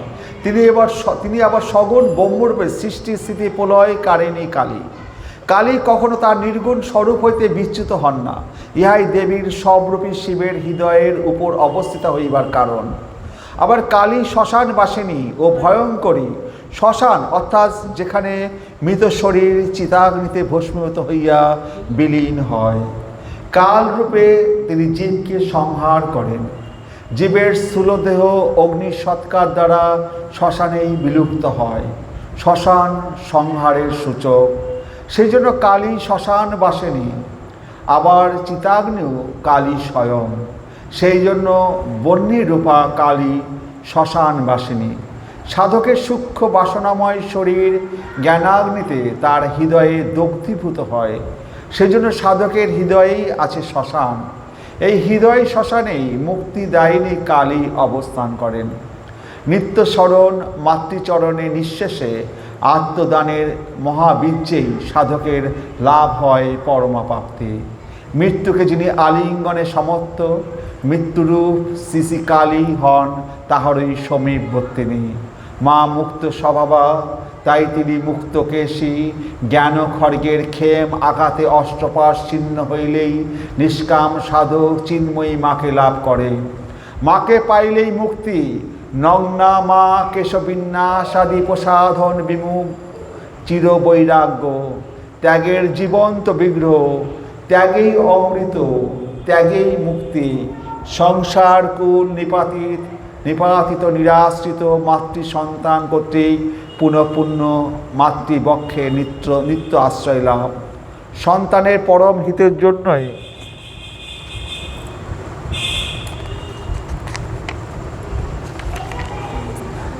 তো মা নিত্য শ্মশান বাসেনি।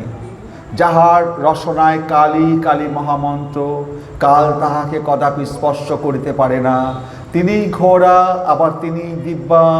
একই আধারে ভয় এবং অভয় সৃষ্টি ও সংহারের দুইটি চিরন্তনী ধারা একই অঙ্গে। মাতৃপক্ষে নির্ভয় আশ্রয় লাভ করিয়া সন্তান হয় মৃত্যুঞ্জয়ী। মা কালীর কোটিদেশে সবহস্ত নির্মিত কাঞ্চ শোভিত। হাত মানুষের কাজ করিবার যন্ত্র, সেই জন্য হাত কর্মের প্রতীক। কল্পান্তের সমস্ত জীব তাহাদের স্থূল দেহ ত্যাগ করে, তাহাদের কর্মসংস্কার সমূহ স্থূল দেহে থাকে। সগুণ ব্রহ্মরূপিণী কালীর কারণ শরীরে এই সমস্ত সূক্ষ্ম দেহ বীজাকারে কল্পরম্য পর্যন্ত থাকে। মুক্তি লাভ না হওয়া পর্যন্ত জীবকে এইভাবে অবস্থান করিতে হয়। এই জন্য মৃত জীবদের হস্তসমূহ দ্বারা নির্মিত কাঞ্চি বিরাট রূপিণী মহাকালীর কোটিদেশে শোভিত। তো মা কালীর কোমরে যে হাতগুলো রয়েছে, হাতগুলোর দ্বারাই তো কর্ম। তো আমাদের এই জন্মমৃত্যুর চক্রে আমাদের কর্মটা সমাপ্ত হয় না। যখন প্রলয় আসে, সমস্ত ব্রহ্মাণ্ড প্রলয়ে, সমস্ত কিছু ব্রহ্মাণ্ডে প্রলয়ে সব বিলীন হয়ে যায়। আবার যখন নতুন ব্রহ্মাণ্ড প্রকাশিত হয়, আমরা আমাদের কর্মফল অনুযায়ী আবার জন্মগ্রহণ করতে হবে। এই জন্য যারা বৈষ্ণব বিষ্ণু ভক্ত, তাদের এই জন্মমৃত্যু চক্র থেকে তারা বেরিয়ে যেতে পারে। নইলে পরে ওই কর্মফল পড়ে থাকে। কর্মফল অনুযায়ী আত্মা তো অবিনশ্বর, আত্মা পড়ে থাকে ওই মা কালীর কোমরে হস্ত। কর্মফল যতক্ষণ না শেষ হচ্ছে ততক্ষণ তারা মুক্ত হতে পারে না। আর মুক্তিও নয়, একমাত্র কৃষ্ণ প্রেমে যারা সেই কৃষ্ণ সেবা পাওয়ার সৌভাগ্য লাভ করে, একমাত্র সেটাই হচ্ছে পরম পদ। তাছাড়া এই ভুক্তি মুক্তি, সালোক্য স্বরূপ সাযুজ্য, এই সমস্ত মুক্তির কোনো লাভ নেই। কারণ কল্পান্তে কর্মফল অনুযায়ী আবার তাদের জন্মগ্রহণ করতে হয়। হরে কৃষ্ণ, হরে কৃষ্ণ, হরে কৃষ্ণ। পাশ শব্দের অর্থ বন্ধন। আমরা পাশকে বস্ত্র বলি। এই পাশ বা বস্ত্রের প্রয়োজন হয় স্থূল দেহের, সূক্ষ্ম দেহের প্রয়োজন হয় না। ষড়রিপুই সূক্ষ্মদেহের বস্ত্র, যাহা আত্মাকে আবৃত করিয়া রাখে। তিনটি গুণ হইতে এই ষড়রিপুর উদ্ভব হইয়া থাকে। রজ ও তম গুণই ষড়রিপুর যথার্থ উৎস। প্রথমত বস্ত্রই হল গুণত্রয়, সত্য রজ ও তম। অতি শূন্যতার বুকে শক্তির সমুদ্রের জলে নুনের মতো মিশিয়া থাকে। স্বতন্ত্রভাবে তাকে চিহ্নিত করা যায় না, তখন সে বিষ্ণুময়। তো লবণ কি আছে, জলের মধ্যে মিশে থাকে, তখন সে বিষ্ণুময়। আবার জলটাকে জাল দিলে লবণ বেরিয়ে যায়। দেখুন, এই সত্য রজ তম, এই আবরণের থেকে শক্তি, এই আবরণ পাশ বন্ধন, এর থেকে এই ছেদন করার জন্যই আমাদের কৃষ্ণ, গোপাল রূপী কৃষ্ণ, ৬-৭ বছরের গোপাল কৃষ্ণ, তার কি বুদ্ধি, গোপীদের বস্ত্রহরণ করল। গোপীদের বস্ত্রহরণ করাটা বস্ত্রহরণ নয়, তাদের সমস্ত যে বন্ধন, সেই বন্ধন থেকে মুক্ত করা। এবার এই বন্ধন থেকে মুক্ত করার অর্থ, তোমরা এবার বন্ধন মুক্ত হয়েছ, এবার তোমরা কৃষ্ণকে পাবে। ওই বস্ত্রহরণ না হলে এই গোপীরা ওই রাসলীলায় প্রবেশ করতে পারত না। আমাদের শরীরে এই বস্ত্র আবরণ মায়া মোহ, আমি অমোক বড় লোকের স্ত্রী, আমার অমোক বাড়ি গাড়ি আছে, আমি গাড়ি ছাড়া আসতে পারবো না মন্দিরে, আমার এত বড় বড় লেজ আছে, আমার অনেক বড় বড় ময়ূরপুচ্ছ আছে, দেখো আমার কত ময়ূরপুচ্ছে কত চোখ, কিন্তু ওই চোখগুলো তো সবই ধরা সাপের বিষের মতো, যার কোনো দাম নেই। ওই যত বড় বড় পুচ্ছই থাকুক, যত বড় বড় চোখই থাকুক, আর অট্টালিকায় থাকুক, কোনো দাম নেই। হরে কৃষ্ণ। নবদ্বীপের মহান কালী সাধক শ্রীমৎ কৃষ্ণানন্দ আগম বাগীশ বাড়ির বাগানে একদিন এক কাঁদি পুষ্ট কলা দেখিয়া ভাবিলেন যে মায়ের পুজোয় তাহা দিয়া ভোগ নিবেদন করবে। তো আগম বাগীশের বাড়ির বারান্দায় এক কাঁদি কলা, পুষ্ট কলা হয়েছে। তো আগম বাগীশের ভাই ছিল, সে কৃষ্ণ ভক্ত। আগম বাগীশ কালী ভক্ত, কিন্তু আগম বাগীশের ভাই ছিল কৃষ্ণ ভক্ত। সে কি করেছে, ওই কলা, অত সুন্দর কলা হয়েছে দেখে কলা কেটে নিয়ে কৃষ্ণকে দিয়েছে, কৃষ্ণ পুজোয় দিয়েছে। তো পরের দিন সকালে দেখলেন কলার কাঁদিটা নাই, আগম বাগীশ দেখলেন, তার তো ইচ্ছা মা কালীকে দেবে। খবর নিয়ে জানিতে পারিলেন তাহার ভাই সহস্রাক্ষ গোপালের ভোগে কলাগুলি উৎসর্গ করিয়াছে। আগম বাগীশ মহাশয় মনে মনে দুঃখ পাইলেন, কিন্তু কি করিবেন। এবার রাত্রি শেষে, অন্ধকার রাত্রি শেষে দেখছেন ঠাকুর ঘরে আলো জ্বলছে। আগম বাগীশ দেখছে তার মা কালীর ঠাকুর ঘরে আলো জ্বলছে। আগম বাগীশ মহাশয় মনে মনে, আচ্ছা আলো জ্বলছে, তো ঠাকুর ঘরে আলো জ্বলিতেছে দেখি আগম বাগীশ মহাশয় একটি অদ্ভুত দৃশ্য দেখিতে পাইলেন। তাহার আরাধিতা শ্যামামা মেঝেতে কোল পাতিয়া বসিয়া আছে, আর কোলে বাল গোপাল, সেই শ্রীকৃষ্ণ তার কোলে বসে আছে। মা গোপালকে সেই কলাগুলি নিজে হাতে মুখে তুলিয়া দিতেছেন। মা কৃষ্ণকে মুখে সেই কলাগুলো তুলে দিচ্ছেন। ভিন্ন ভিন্ন স্তরের মাতৃভক্ত সাধকের ধ্যান নয়নে আদ্যা শক্তি রূপিণী শ্রী শ্রী কালী ভিন্ন ভিন্ন রূপে বা ভাবে প্রকটিতা। তিনি এক হইহাও বহুরূপ ধারিণী, যথা দেবী কখনো শ্রী শ্রী দক্ষিণা কালী, শ্রী শ্রী মহাকালী, শ্রী শ্রী শ্মশান কালী, শ্রী শ্রী আদ্যা কালী, শ্রী শ্রী চামুণ্ডা কালী, শ্রী শ্রী ভদ্রা কালী, শ্রী শ্রী রক্ষা কালী, শ্রী শ্রী শ্যামা কালী, শ্রী শব্দ ব্রহ্মময়ী, রাগ ঈশ্বরী, বিশ্বেশ্বরী, গলায় পঞ্চাশত মুন্ডমালা সবিতা। এই ত্রিগুণাতীতা মুক্তকে সে বাস করেন শ্মশানে, কর্মফল ভোগান্তে জীবের শেষ বিশ্রাম স্থান, যেখানে সকল গর্ব, সকল অহংকার ও পীড়নের ঘটে পরিসমাপ্তি। দেবীতত্ত্বের সামগ্রিক রূপ ফুটিয়া উঠিয়াছে মার্কেন্ড পুরাণে শ্রী শ্রী চণ্ডী গ্রন্থে। এই গ্রন্থে দেবী চরিত্রকে প্রথম, মধ্যম ও উত্তম 3 ভাগে বিভক্ত করা হইয়াছে। এইবার আমরা দেবী চরিত্রে প্রবেশ করব।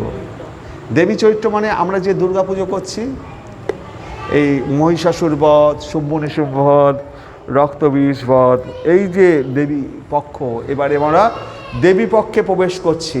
হরে কৃষ্ণ। এখন তো দুর্গাপুজো, দেবী পক্ষ চলছে।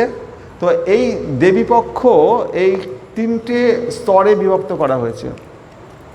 দেবী চরিত্রকে প্রথম, মধ্যম ও উত্তর 3 ভাগে বিভক্ত করা হয়েছে। মধু কৈটব বধের কাহিনী নিয়ে প্রথম চরিত্র। মধু কৈটব নাম শুনেছেন? মধু কৈটবের সৃষ্টি কি করে হয়েছিল? মধু এবং কৈটবের সৃষ্টি কিভাবে হয়েছিল? মধু এবং কৈটবের সৃষ্টি হয়েছিল, আমাদের কানের মধ্যে মল নোংরা থাকে, তো বিষ্ণুর কানের মধ্যে এই মল থেকে মধু এবং কৈটবের সৃষ্টি, 2 দৈত্যের। বিষ্ণুর কানের মধ্যে যে মল নোংরা, সেই নোংরা থেকে মধু এবং কৈটবের সৃষ্টি। মধু এবং কৈটব চলে গেলে জানতে পারতেন? তাহলে মধু এবং কৈটব বধের কাহিনী নিয়ে প্রথম চরিত্র। মহিষাসুরের বধ বৃত্তান্ত নিয়ে দেবীর মধ্যম চরিত্র। আমরা যে দুর্গাপুজো করছি সেটা হচ্ছে মহিষাসুর বধ, হচ্ছে দেবীর মধ্যম চরিত্র। আর উত্তর চরিত্রে আছে শুম্ভ নিশুম্ভের বধ কাহিনী। দেবানাম কার্য সিদ্ধার্থম বিভবতি শ্বাস যদা উৎপন্নেতি তদা লোকে সা নিত্যাপভিধীয়তে যোগ নিদ্রাম যদা বিষ্ণু জগৎ কান্ন বিকৃতে আস্তির্য শেষম ভজত কল্পান্তে ভগবান প্রভু। কল্পান্তে, কল্পান্তে মানে ব্রহ্মার এক কল্প বাদে, যখন প্রলয়ের শেষে ব্রহ্মার এক মহাপ্রলয়তে ভগবান হরি যোগনিদ্রায় অভিভূত। বিষ্ণু যোগনিদ্রায় তিনি অভিভূত হয়ে রয়েছেন, জাগিয়ে আছেন তাহার বিষ্ণু নাভিপদ্ম হইতে উদ্ভূত প্রজাপতি ব্রহ্মা। প্রজাপতি ব্রহ্মা তার নাভিপদ্ম থেকে উদ্ভূত, গর্ভদশায়ী বিষ্ণু নাভিপদ্ম থেকে ব্রহ্মার সৃষ্টি, তিনি জেগে আছেন, কিন্তু বিষ্ণু তো ঘুমিয়ে আছেন যোগনিদ্রায়। নিদ্রা দেবী তিনি একজন মা শক্তি, তিনি বিষ্ণুকে নিদ্রায় শায়িত করে আছেন। এবার সেই সময় কি হয়েছে, যোগনিদ্রায় অভিভূত, জাগিয়ে আছেন তাহার বিষ্ণু নাভিপদ্ম হইতে উদ্ভূত প্রজাপতি ব্রহ্মা, যিনি প্রলয়ের পরে নবসৃষ্টির জন্য ব্যাকুল প্রতীক্ষমান, তিনি নবসৃষ্টি করবেন। নিদ্রামগ্ন হরির কর্ণমল হইতে জাত মধুকৈটব ব্রহ্মাকে আক্রমণ করিয়া হত্যা করিবার জন্য উদ্যত। এবার এই ব্রহ্মা বিষ্ণুর কান থেকে যে মধু এবং কৈটব বলে দুটো দৈত্য সৃষ্টি হয়েছে, তারা এবার ব্রহ্মাকে হত্যা করতে যাচ্ছে। ব্রহ্মা এবার তিনি সৃষ্টি করবেন বলে ভগবান বিষ্ণুর সাথে তিনি একাত্মভূত হয়েছেন। এবার বিষ্ণু না জাগলে তো মধু কৈটবকে বধ করবে কে? বিষ্ণুকে তো জাগাতে হবে। বিষ্ণুকে জাগাতে কে পারবে? সেই দৈবী শক্তি, যে নিদ্রা দেবী, যিনি বিষ্ণুকে তিনি ঘোর নিদ্রায় তিনি নিদ্রিত করে রেখেছেন। তখন ব্রহ্মা নিরুপায়, তিনি তো কিছু করতে পারছেন না। এই মধু কৈটবকে, বিষ্ণু তো ঘুমিয়ে আছে, তাকে না জাগালে তো এই মধু কৈটবকে কে বধ করবে? ব্রহ্মা তাই নিরুপায়, কেননা ভগবান যে যোগনিদ্রা রূপিণী দেবী কর্তৃক আচ্ছন্ন হইয়া হতচেতন, তার যোগনিদ্রা ভাঙাইবে কে? ব্রহ্মা দেবী মহামায়ার স্তবে রত হন। তখন ব্রহ্মা দেবীর স্তব করতে লাগলেন, কারণ এই যোগনিদ্রারূপী দেবী যদি বিষ্ণুর নিদ্রা না ভাঙায়, তাহলে মধু কৈটব তো ব্রহ্মাকে হত্যা করে ফেলবে, ব্রহ্মাকে মেরে ফেলবে।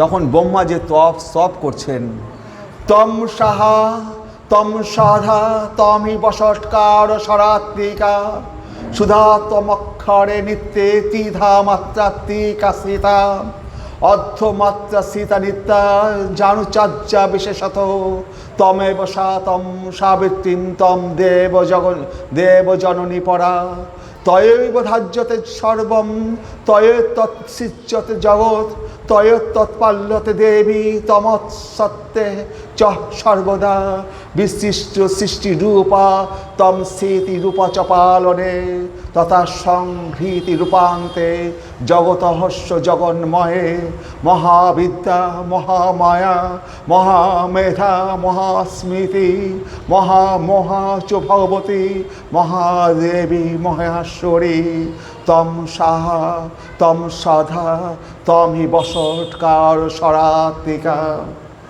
যজ্ঞে দেবগণের উদ্দেশ্যে দ্রব্যের দান সাহা মন্ত্র দ্বারা যেমন প্রশস্ত, তেমনি পিতৃগণের উদ্দেশ্যে দ্রব্যদানে সধা মন্ত্র তদ্রূপ প্রশস্ত।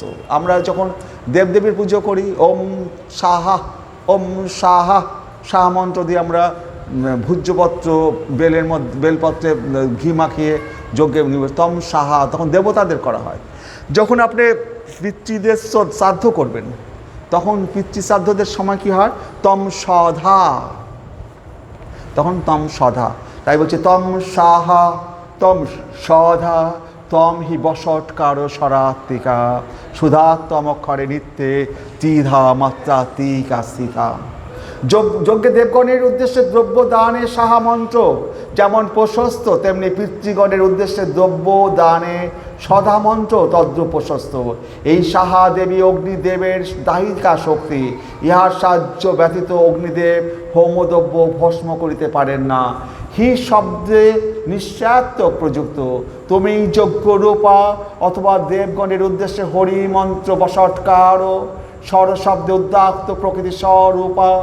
যজ্ঞ হইতে মেঘ উৎপন্ন হয়, মেঘ হইতে অন্ন উৎপন্ন হয়, অন্ন হইতে ভূতগণ জাত হন। হে নিত্যে অক্ষর সমুদায়, তুমি মাত্রা রূপ হইয়া হস্য দীর্ঘ দীর্ঘ প্লুত রূপে তিন প্রকারে অবস্থিতা। তুমি অর্ধমাত্রা ব্যঞ্জন বর্ণরূপা, সেই তুমি উত্তর পদের সহিত অম্বিত হইবে, যাকে উচ্চারণ করিতে পারা যায় না। হে অক্ষরে প্রণব স্বরূপে ওম, এই এক অক্ষর ব্রহ্ম, তুমি সত্য রজস্তমময়ী, অকার উকার মকার স্বরূপা ও নির্গুণা, যোগীগণ দ্বারা অর্ধমাত্রা রূপে অবস্থিতা। প্রথমা মাত্রা ব্যক্তা, দ্বিতীয় মাত্রা অব্যক্তা, তৃতীয় মাত্রা চিৎশক্তি ও চতুর্থ মাত্রা পরম পদ ব্রহ্ম। তৃতীয় মাত্রা বলিতে যেমন ওম শব্দে তিন বেদ, তিন লোক ভূলোক ভুবনলোক ও স্বলোক, তিন অগ্নি গাহপত্য অহবনীয় ও দক্ষিণাগ্নি, এবং ব্রহ্মা বিষ্ণু ও শিব, এই দেব ত্রয়কে মাত্রা বলা হয়। হে দেবী, তুমি জননী, আদি কারণ স্বরূপ পরা, এবং সমস্ত জগৎকে ধারণ করিয়া রইয়াছ। অতলা তামসী শক্তি, বিশ্বেশ্বরী জগদ্ধাত্রী, সৃষ্টির সংহারকারিণী ভগবতী, ব্রহ্মার স্তবে সন্তুষ্ট হইয়া মধু কৈটব বিনাশে বিষ্ণুর চোখ মুখ নাক বাহু হৃদয় এবং বুক হইতে বাহির হইয়া ব্রহ্মার সম্মুখে আবির্ভূত হইলেন। ভগবান বিষ্ণুর তখন নিদ্রাভঙ্গ হইল। তখন দেবী যখন ভগবান বিষ্ণুর চোখ কান থেকে দেবী যখন বেরিয়ে আসলো, তখন বিষ্ণুর নিদ্রাভঙ্গ হইল। বিষ্ণু জাগিয়া উঠিয়াই দেখিতে পাইলেন ব্রহ্মাকে আক্রমণোদ্যত দুর্ধর্ষ দুই অসুরকে। ইহার পর 5000 বৎসর ধরিয়া বিষ্ণুর সহিত মধু কৈটবের বাহু যুদ্ধ চলিতে থাকে। তো ভগবান বিষ্ণুর সাথে মধু কৈটবের কত বছর যুদ্ধ হয়েছিল? 5000 বছর ধরে। তো ভগবান তার ভক্তের সাথে যুদ্ধ করতে 5000 বছর লাগালো কেন? 5000 বছর ভগবান ঘুষি মারছে, ও ঘুষি মারছে, তো ভক্তের ঘুষি ভগবান গ্রহণ করছে এবং ভগবানও ভক্তকে ঘুষি মারছে। এর দ্বারা যে যুদ্ধ হচ্ছে, এখানে তিনি ভক্তকে নিজে করে নেবেন বলে শক্তির আদান প্রদান করছেন। তাকে নিজের করে নেবেন বলেই তিনি এই যুদ্ধটা করেন। তিনি এই মধু কৈটব সবই তো ভগবানের সন্তান, তারা তো আর দেশের নয়। ভগবানের সাথে যুদ্ধ করার সৌভাগ্য লাভ করেছে মানে তারা তো সাধারণ লোক নন। আমরা কি ভগবানের সাথে যুদ্ধ করতে পারবো? আমাদের কি সেই শক্তি আছে? আমাদের সেই শক্তি আছে আমরা ভগবানের সাথে যুদ্ধ সেই যোগ্যতাই নেই, সেই কথা উচ্চারণ করার ক্ষমতাই নেই, তাই না? তারা সেই ক্ষমতা অর্জন করেছে বলে, আর ভগবান তাদেরকে নিজের করে নেবেন বলে 5000 বছর ধরে তার সাথে যুদ্ধ করেছে। এটা হচ্ছে ভগবানের বিশেষ কৃপা। ভগবান এক মুহূর্তেই তাকে শেষ করতে পারে, এক মুহূর্তে তাকে শেষ করতে, তাকে যুদ্ধ করতে হবে না। কিন্তু ভগবান ভক্তের প্রতি বিশেষ কৃপা করার জন্যই তিনি 5000 বছর ধরে তিনি যুদ্ধ করছেন। হরে কৃষ্ণ। সমুত্থায় ততস্থাভ্যাং যুযুধে ভগবান হরি, পঞ্চসহস্রাণি বাহু প্রহরণ বিভু। ভগবান সর্বসংহারক শ্রীহরি নিদ্রা হইতে উঠিয়াই পঞ্চবর্ষ সহস্রাণী মানে 5000 বৎসর ধরিয়া এই অসুরদ্বয়ের সহিত যুদ্ধ করিয়াছিলেন। আমি বহু হইব, এই সংস্কারের মূলে দুইটি ভাব রহিয়াছে, একটি আনন্দ, অপরটি বহুত্বের ইচ্ছা। উহারাই মধু কৈটব। একটা হচ্ছে মধু মানে কি? আনন্দ, আর একটা হচ্ছে কৈটব মানে হচ্ছে বহুত্বের ইচ্ছা। ইহারাই মধু কৈটব। উহাদিওকে নাশ করিতে হইলে বহু ভাবের কেন্দ্রস্থানকে লক্ষ্য করিয়া পুনঃ পুনঃ আদান শক্তির প্রভাবে আত্মসংহরণ করিতে হয়। তো এইগুলোকে যদি মধু এবং কৈটব, এই লোভ লালসা, এই সমস্ত জিনিসকে বহু হবার ইচ্ছা, এই সমস্তকে যদি সংবরণ করতে হয়, তাহলে কী হবে? বুকে বারবার ঘুষি মারতে হবে। ঘুষি মেরে মেরে এই ভিতরে যত লোভ লালসা সমস্ত রয়েছে সেগুলোকে ত্যাগ করতে হবে। আমাদের ভক্তি সিদ্ধান্ত সরস্বতী ঠাকুর বলেছিল, সকালে ঘুম থেকে উঠে নিজের পিঠে 10 বার ঝাঁটা মারো। হ্যাঁ, আমাদের সারাদিন যাতে আমরা ভুল না করি, ভগবানের কথা যদি স্মরণ সবসময় করি, যদি আমরা ভুলে না যাই, সেই জন্য প্রতিদিন ঘুম থেকে উঠে আগে 10 বার নিজের পিঠে আগে ঝাঁটা মারো, তাই না? আমাদের পিঠে আমাদের ঝাঁটা মারা উচিত। হ্যাঁ, দিনটা তো চলেই গেল, আর কটা দিন বাঁচবো? হ্যাঁ, একটা করে দিন শেষ হয়ে যাচ্ছে। 2 দিন বাদে মরে যাবো, ছেলে পুলেরগুলো শ্মশানে নিয়ে গিয়ে বড় হরি হরি বল করে চালিয়ে দেবে। হ্যাঁ, তো আমাদের ওই পিঠে যতক্ষণ না আমরা ঝাঁটা মারছি, নিজের পিঠে নিজে ঝাঁটা, ততক্ষণ আমাদের হুঁশ আসবে না। হরে কৃষ্ণ। তাহলে উহাদিকে নাশ করতে হলে বহু ভাবের কেন্দ্র স্থানকে লক্ষ্য করিয়া পুনঃ পুনঃ আদান শক্তির প্রভাবে আত্মসংহরণ করিতে হয়। যতদিন অনুভূত সমূহ আত্মরতি ও আত্মতৃপ্ত না হয়, ততদিন এই বাহু প্রহারণ প্রয়োগ একান্ত আবশ্যক। অনুভূতিগুলি বিষয়াভিমুখে ধাবিত হয়, আর প্রাণ যেন পশ্চাৎ ভাগ হইতে 2 হাত ধরিয়া আপনাতে মিলাইয়া লইতে থাকেন। ইহাই আদান শক্তি ও বাহু প্রহরণ প্রয়োগের রহস্য। মধু কৈটবকে বধ করিতে বিষ্ণুকে বাহুযুদ্ধের মাধ্যমে 5000 বছর ধরিয়া এই আদান শক্তির প্রয়োগ করিতে হইয়াছিল। অতি দীর্ঘকাল ব্যাপী অভ্যাস ও বৈরাগ্যের রূপ উভয় হস্তের শক্তি প্রয়োগ করিতে হয়। বাস্তবিক পক্ষে দীর্ঘকাল ব্যাপী শ্রদ্ধাপূর্বক নিরন্তর অভ্যাস বিষয় বৈরাগ্য ব্যতীত জীবাত্মের গ্রন্থি কিছুতেই সমূলে ছিন্ন হয় না। কিন্তু কেউই কোনোভাবে পরাজিত হইতেছেন না দেখিয়া দেবীর এমন অচিন্তনীয় মায়া যে তাহাকে মোহিত হইয়া মদগর্বিত 2 অসুর সহসা বিষ্ণুকে আহ্বান করিয়া বলিলেন, মনোমত বর গ্রহণের জন্য। জগৎ প্রভু ভাবিলেন, ইহাই তো পরম সুযোগ। এবার এই মধু কৈটব এত বছর ধরে যুদ্ধ করছে, যুদ্ধে তো জয় বিজয় লাভ হচ্ছে না, জয় হচ্ছে না, হারছেও না, পরাজয় হচ্ছে না মধু। এবার মধু কৈটবের মধ্যে অহংকার আসলো এবং দেবী ওর মধ্যে আর কি অহংকারটাকে জাগিয়ে দিল। জাগিয়ে দিয়ে বলল, বিষ্ণুকে বলছে, তুমি আমার কাছে বর চাও, তোমার সাথে যুদ্ধ করে আমরা খুব সন্তুষ্ট হয়েছি, তোমার সাথে যুদ্ধ করেছি 5000 বছর ধরে, এত সুন্দর যুদ্ধ করেছি, আমাদের এত সুন্দর আমরা আনন্দ পেয়েছি যুদ্ধ করে, তুমি যে বর চাও আমি তোমাদের সেই বর দেব। বিষ্ণুকে বর দিচ্ছে মধু কৈটব। হরে কৃষ্ণ। বিষ্ণু বুঝলেন এইটাই তো এই সুযোগ, এটাই তো সুযোগ। ভবে তো মদ্য মেতুষ্ট মম বদ্ধামু ববি কেমন নেন বরেনাত্র তত্রাবদ্ধি বিত মম। মহামায়া কর্তৃক এইভাবে বিমোহিত অসুরদ্বয়, মহামায়ার দ্বারা তারা বিমোহিত হয়ে গেছে, অহংকারে মদগর্বিত হয়ে তারা বিষ্ণুকে বলছে, তুমি আমার কাছে বর চাও, তুমি কি বর চাও? ভগবানকে বলছে তুমি বর চাও। তো ভগবান কি বলছে? মহামায়া কর্তৃক এইভাবে বিমোহিত অসুরদ্বয় মধু ও কৈটব তখন সমগ্র বিশ্বকে কারণ জলে মগ্ন দেখলেন সমগ্র বিশ্ব কারণ জলে মগ্ন। তো দেখিয়া তো বিষ্ণুর সহিত যুদ্ধে তাহারা উভয়ে প্রীত হইয়াছেন, সুতরাং হরির হাতে মৃত্যুই তাহাদের কাম্য। তো ভগবান কি বললো, বিষ্ণু কি বললো, তোমরা আমার হাতে মৃত্যুবরণ করো। তো ভগবান এই বর চাইল, তোমরা আমার হাতে, মধু কৈটবকে বললো তোমার হাতে, আমার হাতে তাহলে তোমরা মৃত্যুবরণ করো।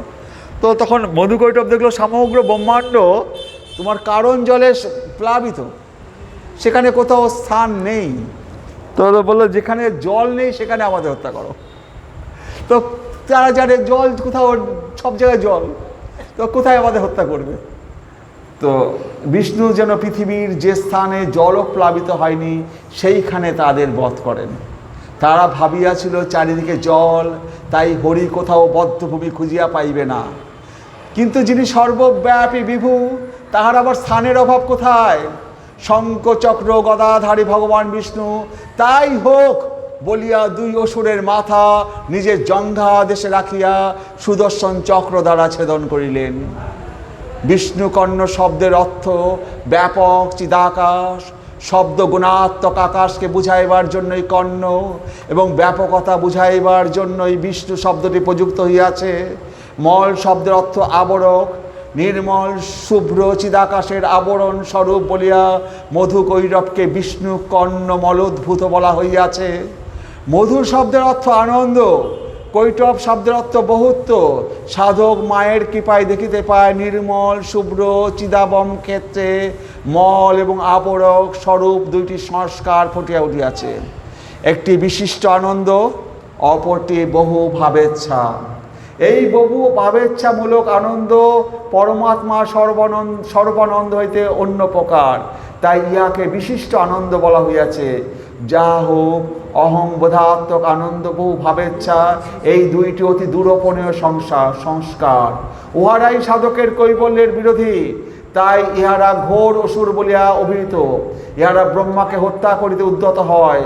যে অবস্থায় ইহাদের দর্শন হয় সেই অবস্থায় ব্রহ্মার সৃষ্টিশক্তি ও মন বিষ্ণুর নাভি কমলে বা পরশক্তির অঙ্কে নিশ্চল প্রায় নিষ্ক্রিয় অবস্থায় অবস্থান করেন সেই ব্রহ্মা। পরমাত্মা যুক্ততাই জীবন, আর তদ বিমুখতাই হনন। তাহলে ভগবান কৃষ্ণের সাথে যদি আমরা যুক্ত থাকি তবেই সেটা জীবন। কৃষ্ণের সাথে যদি বিমুখ হই বা দূরে সরে যায় তাহলে সেটা হনন, মৃত্যু।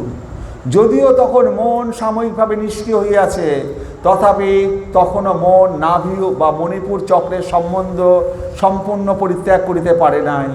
সেই জন্য উক্ত সংস্কারদ্বয় মনকে পুনরায় ক্রিয়াশীল হইবার জন্য আবার জগতাকারে আকলিত হইবার জন্য উদ্দোলিত করিতে সমর্থ হয়, করিতে থাকে। ইহাই মধু কৈটবের হস্তম ব্রহ্মণ মুদাপ্ত।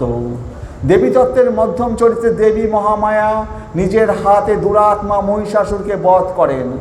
মহানিদ্রারূপিণী মহাকালিকাকে ব্রহ্মা দেখিয়াছিলেন স্পষ্টভাবে, তাই তো ব্রহ্মা হইলেন ঋষি দ্রষ্টা। তিনি দেখিয়াছিলেন মহাকালিকা ঘোরা অন্ধকারময়ী, সকল বর্ণ সেখানে সুপ্ত, বর্ণমালা অপ্রকাশিত, বর্ণনা চলে না। মহালক্ষ্মীতে অসংখ্য বর্ণ বৈচিত্র্য প্রকটিত, মূল বীজ ফল ফুল সমাকীর্ণ মহাবৃক্ষে পরিণত। এই মহালক্ষ্মী মহাপ্রকাশিতা হইয়াছেন মধ্যম চরিত্রে। শতবর্ষব্যাপী দেবাসুরের যুদ্ধ এবং দেবতারা পরাভূত হইয়া মত্তে বিচরণশীল। ব্রহ্মা বিষ্ণু মহাদেবের দ্বারস্থ হইয়া দেবগণ নিজেদের স্বর্গভ্রষ্টতার কাহিনী করুণ সুরে গাইলেন। ব্রহ্মা প্রমুখ দেবগণের মুখে দুঃখের কাহিনী শুনিয়া মধুসূদন ও মহাদেব অত্যন্ত ক্রুদ্ধ হইলেন এবং ভূকুঞ্চনে তাহাদের মুখমণ্ডল ভীষণাকার রূপ ধারণ করিল। তো দেবতা এবং অসুরদের এরপরে দ্বিতীয় খণ্ডে আসছে দেবতা এবং এই যে মা দুর্গার মহিষাসুর বধ। দেবতা এবং অসুরদের মধ্যে শত বৎসর ধরে যুদ্ধ হয়েছিল, শত বৎসর ধরে। সেই যুদ্ধে দেবতারা হেরে গেছে। হেরে গিয়ে স্বর্গলোক তারা অসুররা স্বর্গলোক দখল করে নিয়েছে। দেবতারা এই পৃথিবীতে বনে বনে পাহাড়ে পাহাড়ে হিমালয়ে পাহাড়ে পাহাড়ে ঘুরে বেড়াচ্ছে এবং তারা তখন শিব এবং দেবী পার্বতী এদের শরণাগত হয়েছে এবং দেবতাদের এই রকম দুঃখ দেখে শিব এবং সমস্ত দেবতাদের তারা ভ্রু কুঞ্চিত হয়ে তার এক দেবীর মহাদেবীর সৃষ্টি করলেন, তিনি হচ্ছে মা দুর্গা। তো ইত্থং সম্য দেবানাম বচাংসি মধুসূদন চকার কোপম সম্বুশ্র ভূকুটি কুটিলাননং তত হতি কোপ পুণ্যস্য চক্রিণ বদনাৎ তত নিশ্চক্রাম তেজ ব্রহ্মণ শঙ্করস্য চ। বিষ্ণুর সর্বঙ্গ আলোড়িত করিয়া বৈষ্ণবী তেজ বহির্গত হইল। এক প্রাণতায় শৈবী ও ব্রাহ্মণী শক্তি নির্গত হইল। সহানুভূতি সবশত বিমোহিত ইন্দ্রাদি দেবগণের দেবতৈজ সমুজ্জ্বলভাবে বাহিরে অভিব্যক্ত হইল। সমগ্র তেজরাশি মিলিয়া একত্রীভূত হইলে এক মহিষী নারী মূর্তিতে বিশ্বব্যাপী মহাশক্তি প্রকটিতা হইলেন। ইনি দেবীর রাজসী মূর্তি, ইনি তন্ত্রে মহালক্ষ্মী নামে প্রসিদ্ধা। বস্তুত মহালক্ষ্মী দর্শন মূলত বিশ্বরূপ দর্শনের তুল্য। বৈচিত্র্যময়ী বিশাল বিশ্বের বিভিন্ন বস্তুকে একত্র দর্শন, বিভিন্ন বস্তুকে নানা বস্তুরূপে দেখায় ভ্রান্ত দৃষ্টি, অবিভক্তভাবে দেখায় অখণ্ড অবিভক্তম বিভক্তেষু। সমস্ত দেবতাদের দেওয়া অস্ত্রাদি ও অলঙ্কারে সুসজ্জিতা জগন্মাতা মহালক্ষ্মী দুর্গা বারবার অট্টহাস্য হুঙ্কার করিলেন। এই মা দুর্গা অন্যেऽপি সুরৈ দৈবী ভূষণৈ বায়ুস্থৈস্তথা সম্মানিতা নানাদচ্চৈ ষাট্ট হাস মোহ মোহ। সমগ্র বিশ্ব কাঁপিয়া উঠিল। শুরু হইল ভয়ঙ্কর যুদ্ধ। অসুররাজ কাল কবলিত। মহিষাসুর জীবের আত্মকেন্দ্রিক কর্মোদ্যমের প্রতীক। নিখিল বিশ্বের একাত্মানুভূতি ছাড়া আত্মকেন্দ্রিকতার বিনাশ হয় না। ত্রিপুর ভৈরবী জগন্মাতা সতীর দশমহাবিদ্যার এক অভিনব রূপ দুর্গা সপ্তশতীতে ইহার প্রসঙ্গ পাওয়া যায়। দেবতাদের সম্মিলিত তেজে বিশাল আকায় এই দেবীর উদ্ভব। মহিষাসুর বধের আগে এই ত্রিপুরা দেবী মধুপান করিয়া জড়িত স্বরেতে বলিয়াছিলেন, গজ্জ গজ্জ ক্ষণম মূঢ় মধু যাবৎ পিবাম্যহম। ইহার পর দেবী ত্রিশূলের আঘাতে মহিষাসুরের মর্ম বিদ্ধ করেন। তাহলে গজ্জ গজ্জ ক্ষণম মূঢ় মধু যাবৎ পিবাম্যহম। এই যে মহিষাসুর, এই মহিষাসুর কে? এও তো শিবেরই অংশ। তো শিব যদি শিবেরই অংশ মহিষাসুর হয়, তাকে দেবী বধ করবে কি করে? তো সেই জন্য বলল কি, গজ্জ গজ্জ ক্ষণম মূঢ় মধু যাবৎ পিবাম্যহম। আমি যতক্ষণ মধু পান করি ততক্ষণ তুমি একটু শান্ত থাকো। মধু পান করে তিনি নেশাতুর হবেন, তখন তার আর কোনো হুঁশ থাকবে না। তখন তিনি মহিষাসুরকে বধ করবেন, কারণ মহিষাসুর শিবের এক অংশ। তাই তিনি বলছেন গজ্জ গজ্জ ক্ষণম মূঢ় মধু যাবৎ পিবাম্যহম। যতক্ষণ আমি মধু পান করি ততক্ষণ তুমি। ইয়ার পর দেবী ত্রিশূলের আঘাতে মহিষাসুরের বর্ম ভেদ করেছিলেন। ভৈরবী দুপ সংহরন্তি যম দুঃখ বিনাশিনী কাল ভৈরব বাজ্যা চ ভৈরবী পরিকীর্তিতা। এই দেবী সব রকম দুঃখ নাশ করেন এবং যম যন্ত্রণাও বিনাশ করেন। ইনি কাল ভৈরবের ভাজ্যা বা ভৈরবী।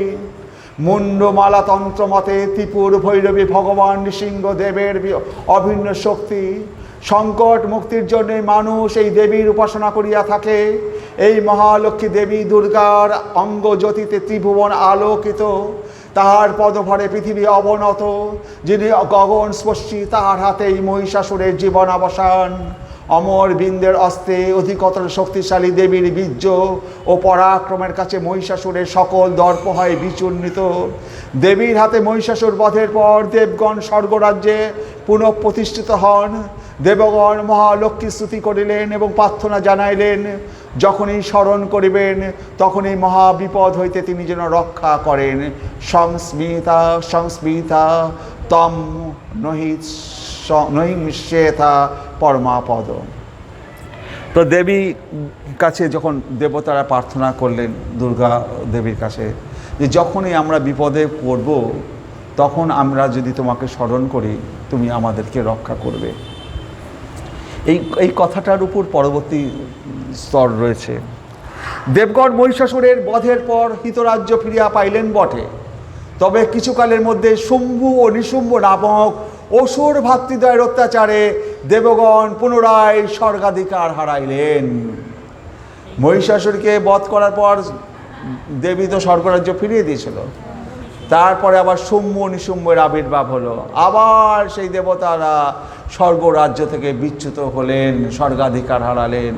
দেবগণ জননীর পূর্ব আশ্বাস স্মরণ করিয়া একান্ত চিত্তে মাতৃ আরাধনা করিবার জন্য হিমালয়ের করে বসিয়া মহামায়ার আরাধনায় রত হইলেন।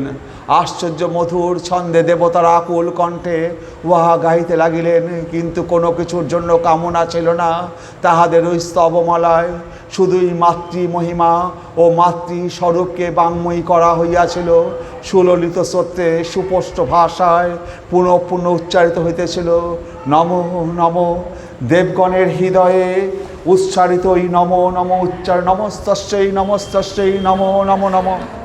তো এই যে চণ্ডীর যে পাঠ আছে, নমস্তস্যৈ নমস্তস্যৈ নম নম, না রূপং দেহিং, এই সমস্ত যে কথাগুলো বলা আছে, তো অ্যাকচুয়ালি হরে কৃষ্ণ, তো দেবী এই সমস্ত রূপং দেহি এই সমস্ত বড় বড় যে অনেক স্তোত্রমালা গেয়েছে, আমি যখন আগে বহু বছর আগে যখন আমি এই চণ্ডী পাঠে আমি একসাথে যুক্ত হয়েছিলাম, তো তখন প্রভাত রঞ্জন সামন্ত মাস্টারমশাই তিনি সংস্কৃত পাঠ করছিলেন আর আমি তার বাংলাটা পাঠ করছিলাম এই চণ্ডী। তখন মাস্টারমশাই বলছেন, দেখো স্বপন, এত বারবার নমস্তশ্রী নমস্তশ্রী বলার কি দরকার, একটু ওখানে কাটছাট করে করে কম করে করে দাও। তো তখন তো আমি বুঝিনি, তখন আমি ঠিক আছে মাস্টারমশাই যা বলছে, তিনি সংস্কৃতে পড়ে আমি বাংলা পড়ি। পরবর্তীতে জানতে পারলাম ওই সমস্ত চণ্ডীর যত শ্লোক আছে তার মধ্যে সমস্ত কিছুরই কোনো দাম নেই, শুধু ওইটুকু দাম আছে, নমস্তস্যৈ নমস্তস্যৈ নমো নমঃ, নমস্তস্যৈ নমস্তস্যৈ নমো নমঃ। এই শব্দটাই দেবীর কানে প্রবেশ করেছিল, নমস্তস্যৈ নমস্তস্যৈ নমো নমঃ। বাকি যে এত শ্লোক, প্রায় 700 শ্লোকে দেবীর মহিমা কীর্তন করা হচ্ছে, দেবীর কানে কিন্তু ওইগুলো কিচ্ছু ঢোকেনি। দেবী শুধু একটাই শব্দ শুনতে পেয়েছে, নমস্তস্যৈ নমস্তস্যৈ নমো নমঃ। তাহলে এই শব্দটা আমাকে কিনা বলছে কম করে দাও, এত বারবার করে বলার দরকার কি আছে। কিন্তু আমি তো তখন বুঝেছিলাম না। তার পরবর্তীতে যখন এই বইটা লিখি তখন আমি বুঝতে পারলাম যে এই নমস্তস্যৈ নমস্তস্যৈ শব্দের এটা কোথায়। ওই নম নম উচ্চারণ যেন তাহাদের সকল আমি আমার বোধকে বিনত করিয়া মাতৃপদে পুষ্পাঞ্জলি স্বরূপ হইয়া উঠিয়াছিল। জলধারা ঊর্ধ্ব হইতে নিম্নে প্রবাহিত হইয়া থাকে, করুণাধারাও সেইরূপ বিনত চিত্তে, যেখানে অহং এর উন্নত ঢিপি ধুইয়া মুছিয়া দ্রব হইয়া মাটিতে মিশিয়া গিয়াছে, সেখানেই প্রবর্ষিত হয়। নম শব্দের নিহিত তাৎপর্য হইতেছে ন মম, কোনো কিছুই আমার নয়, ন মম, আমার নহে, আমি নহি। এই রূপ দোতনায় ছিল দেবতাদের কণ্ঠ গীত সেই স্তবের প্রতি গমকে। অতি সৌমাতি রৌদ্রাবৈ নমস্তস্যৈ নমো নমঃ, নমো জগৎ প্রতিষ্ঠাবৈ দেব্যৈ কৃতৌ নমঃ নমঃ। অতি সৌম্যা বিদ্যারূপিণী তিনি, আবার ঘোর অবিদ্যারূপেও সেই তিনি অতি ভীষণা। জগতের আশ্রয় রূপিণী সম বিরাম দায়িনী তিনি, সকল কৃতিরূপা ক্রিয়ারূপা রূপেও তিনি। সেই সর্বময়ী জগৎ জননীকেই দেবতারা প্রণাম জানাইতেছেন বারবার, উদার সুস্পষ্ট নমঃ নমঃ। নিরঙ্কৃত দেবতাদের সেই আকুল প্রার্থনায় জননী দুর্গা পুনঃপ্রকট না হইয়া পারেন নাই, এবং তিনি দেব সন্তানদের অভীষ্ট পূর্ণ করিয়াছিলেন। শুম্ভ নিশুম্ভ প্রত্যেকের জীবনেই সুযোগ সন্ধানী দৃষ্টি লইয়া ওত পাতিয়া রইয়াছে। শুম্ভ হচ্ছে অস্মিতার প্রতীক, বিচিত্র সংসার, ধন জন গৃহ বৃত্ত প্রতিষ্ঠা খ্যাতি শরীর রূপ স্বাস্থ্য ইত্যাদির বিচিত্র শোভাময় এই বিশ্ব জুড়িয়া কেবলই আমি আমি আমি, ইহাই অস্মিতা। সুনব ধাতু হইতে নিষ্পন্ন এই শুম্ভ শব্দ, ইহার তাৎপর্য শোভাময় বটে। নিশুম্ভ হইতেছে মমত্ব বুদ্ধি আসক্তি, আমার আমার ভাব, যেখানে আমি সেখানে আমার, আমি ও আমার। শুম্ভ ও নিশুম্ভ পরস্পর সহোদর, ইহাদের পরাভূত না করিতে পারিলে ব্যক্তি জীবনে স্থায়ী শান্তি দূর পারাহত। গুরু কৃষ্ণ বৈষ্ণবে দিনের দয়ার পরেও আমাদের ঈপ্সিত শান্তি বহু দূরে থাকিয়া যায়। অনিচ্ছন্নপে বলাদিব নিয়োজিত, অনিচ্ছা সত্ত্বেও কে যেন আমাদেরকে সংসারের কদর্য পথে চালনা করিয়া থাকে বা বাধ্য করে। ইহার থেকে পরিত্রাণের উপায় একমাত্র দেবী শরণাপন্ন হওয়া। দেবী প্রপন্নাতি হরে প্রসীদ, প্রসীদ মাত্র জগত ক্ষীরস্য, প্রসীদ বিশ্বেশ্বরী পাহি বিশ্বম তমেশ্বরী দেবী চরাচরস্য। চণ্ডীগ্রন্থের উত্তর চরিত্রে অধিষ্ঠাত্রী দেবী মহাসরস্বতী, ইনি মহাশক্তি চণ্ডিকার জ্ঞান শক্তির প্রকট প্রতিমা। এবং 50 বর্ণমালা আচার্য শঙ্কর প্রপঞ্চ সারতন্ত্রে সরস্বতীর ধ্যানে বলিয়াছেন, 50টি বর্ণমালা দ্বারা সরস্বতীর মুখ, বাহু, পদ, কুক্ষীয় বক্ষদেশ বিহিত। মহা সরস্বতী জগদারাভূতা গৌরী দেহ সমুদ্ভবা। ইনি সম্বদী দৈত্যের বিনাশকারী। দেবতাদের স্তুতির পর পার্বতী শরীর কোষ হইতে তার আবির্ভাব। দেবতাদের স্তুতি যখন করলেন, সেই হিমালয়ে পাহাড়ের পর্বত কন্যা হিমালয়ের পার্বতীর শরীর অঙ্গ থেকে তিনি আবির্ভূত হলেন, এই পার্বতী শরীর অঙ্গ থেকে। হরে কৃষ্ণ, হরে কৃষ্ণ। পা লেগে গেছে। হরে কৃষ্ণ। 9টা বাজুক আর 10টা বাজুক, যতক্ষণ আমি শেষ না করবো ততক্ষণ শেষ হবে। মাইক তুলে নিয়ে যাবেন। হ্যাঁ, পিছনে মালিক বসে আছে, ওকে দড়ি দিয়ে বেঁধে রাখো। হরে কৃষ্ণ, হরে কৃষ্ণ। মহিষাসুর বধের পর দেবী দেবতাদের আশ্বাস দিয়া বলিয়াছিলেন, যখনই অন্যায়ের প্রাদুর্ভাব হইবে তখনই তোমাদের ডাকে সাড়া দিয়া আবির্ভূত হইব। তো পার্বতী তো আগেই বলেছে যে যখনই তোমরা বিপদে পড়বে আমাকে স্মরণ করবে, আমি তখন আবির্ভূত। বামন পুরাণে আমরা পাই, কশ্যপের ঔরসে তার স্ত্রী দনুর গর্ভে শম্ভু ও নিশুম্ভ নামক দানব ভাতৃদ্বয়ের জন্ম হয়। কশ্যপের ঔরসে তার স্ত্রী দনুর গর্ভে শম্ভু ও নিশুম্ভ নামক দানব ভাতৃদ্বয়ের জন্ম হয়। এই দুই দস্যু যৌবনে ব্রহ্মার উদ্দেশ্যে কঠোর তপস্যা শুরু করেন। পিতামহ ব্রহ্মা তাহাদেরকে বর দিয়া বলিয়াছেন, তোমরা কেবল অজনী সম্ভবা নারীর হাতেই বদ্ধ হইবে। অজনী সম্ভবা মানে যাদের যোনি থেকে জন্ম হয়নি, অজনী সম্ভবা নারীর হাতেই তোমাদের মৃত্যু হবে। এই বরলাভ করিয়া দৈত্যদ্বয় ভাবিলেন যে আমাদের মতো শক্তিশালী দস্যুর সামনে হাজির হইবার ক্ষমতা কোনো নারীর নেই, তাই বধ হওয়ার কোনো প্রশ্নই আসে না। ইয়ার পর হইতেই শম্ভু আর নিশুম্ভের অত্যাচারে দেবকুল অতিষ্ঠ হইয়া উঠিল। এই সংকট সময়ে দেবতাদের স্মরণে আসিল। পর্বত কন্যা পার্বতী তাহাদের বিপদে সাহায্য করিবেন বলিয়া আশ্বাস দিয়াছিলেন। তাহারা একত্রে হিমালয়ে উপস্থিত হইয়া দেবীর স্তব করিতে লাগিলেন, কিন্তু দেবতাদের কোনো স্তবই দেবীকে আকৃষ্ট করিতে পারে নাই। শুধুমাত্র নমস্তস্যৈ নমস্তস্যৈ নমো নমঃ এই মন্ত্র দেবীকে আকৃষ্ট করিয়াছিল। ন মম অর্থাৎ কোনো কিছুই আমার নয়, এই অহংকার শূন্যতাই দেবী চান। কারণ দেবীকে তুষ্ট করিবার মতো মন্ত্র কে রচনা করিতে পারে? স্বয়ং দেবী যদি ভক্তকে কৃপা না করেন। শ্রী চণ্ডীতে কালিকার উৎপত্তি বিবরণ বিশদভাবে দেওয়া হইয়াছে। মহিষাসুর বধের কিছুকাল পরে দেবগণের কাতর অনুনয়ে দেবী শুম্ভ নিশুম্ভ দত্তদ্বয়কে বধ করিতে উদ্যত হইলে তাহাদের সেনাপতি চণ্ডমুণ্ড তাহার সহিত যুদ্ধ করিতে আসিলে ক্রোধদীপ্ত দেবী ললাট প্রদেশ হইতে তাহার এই শক্তি কালিকা আবির্ভূত হন। তাহলে এই যে কালীর আবির্ভূত হলো কি করে? তাহলে ক্রোধদীপ্ত দেবীর ললাট থেকে, পার্বতী দেবীর ললাট থেকে, ক্রোধদীপ্ত ললাট থেকে কালিকা আবির্ভূত হলেন এবং ক্রোধে দেবীর অঙ্গ কৃষ্ণবর্ণ ধারণ করে। ক্রোধে দেবীর অঙ্গ কৃষ্ণবর্ণ ধারণ করে, তাই তিনি কালী। শ্রী চণ্ডীর ইহা পুরাণ কথিকা, মুক্তকেশী মুন্ডমালিনী শ্মশান মাঝে শিবাকুলা পরিবিষ্টতা দেবী খড়গাঘাতে চণ্ডমুণ্ডের শিরচ্ছেদ করেন এবং ভগবতী চণ্ডিকাকে উপহার দেন। অষ্টম অধ্যায় পাই মহাসুর রক্তবীজের পতন, তাহার প্রতি ফোঁটা রক্ত হইতে তাহারই মতো অসুর আবির্ভূত হইত। তাই তাহাকে বধ করিতে মা নিজেরই অনন্য শক্তির সাহায্য নিয়েছিলেন। বারাহী, নরসিংহী, চামুণ্ডা, ব্রহ্মাণী, ইন্দ্রাণী, রুদ্রাণী, কৌমরী, শিবদতী, বৈষ্ণব শক্তি প্রমুখ মাতৃগণ মিলিয়া ক্রোধে মুক্ত রক্ত বীজের বধ সাধন করেন।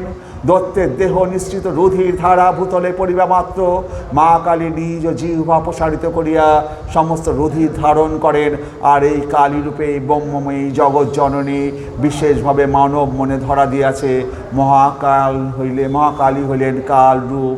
পুরাণে বিবৃত আছে, আয়ন ঘোষের সাক্ষাতে পরম পুরুষ কৃষ্ণই কালী হইয়াছিলেন। তাহলে এই কথাটা নিয়ে যারা কালী সাধকরা এই কথাটা নিয়ে অনেকে অনেক রকম বলে যে কালী আর কৃষ্ণ এক, ওই তো আয়ন ঘোষের সামনে কালী, কৃষ্ণই তো কালী হয়েছে না। কিন্তু এটা ঠিক নয়, এটা ঠিক নয়।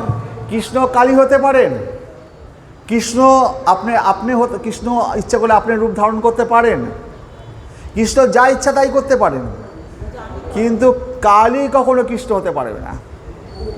কৃষ্ণ কালী হতে পারে, কালী কখনো কৃষ্ণ হতে পারে। এইখানে কি বলছেন, জোরে বলুন। কি যাবে?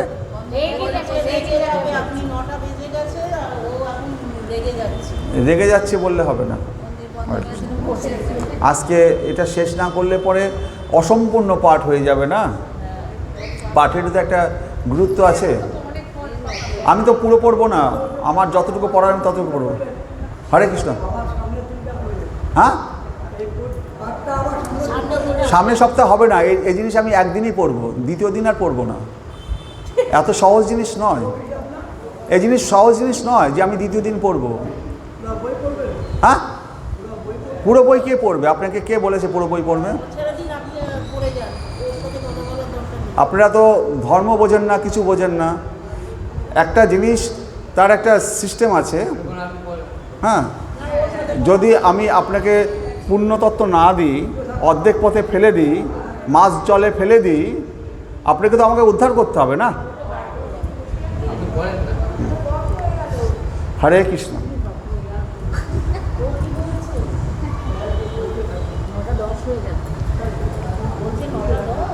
হরে কৃষ্ণ। আমি তো এটা এখনো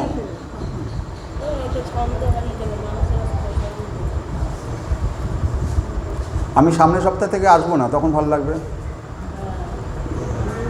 আপনারা সারাদিন বন্ধ করে রেখে দেবেন। হ্যাঁ হ্যাঁ, তখন সারাদিন মন্দির বন্ধ করে রেখে দেবেন, আর আপনাকে খুলতে হবে না।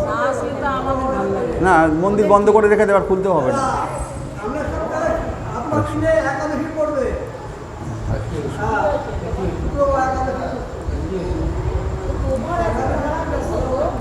শ্রীচণ্ডীর নবম অধ্যায়ে শুম্ভ বধ হয়।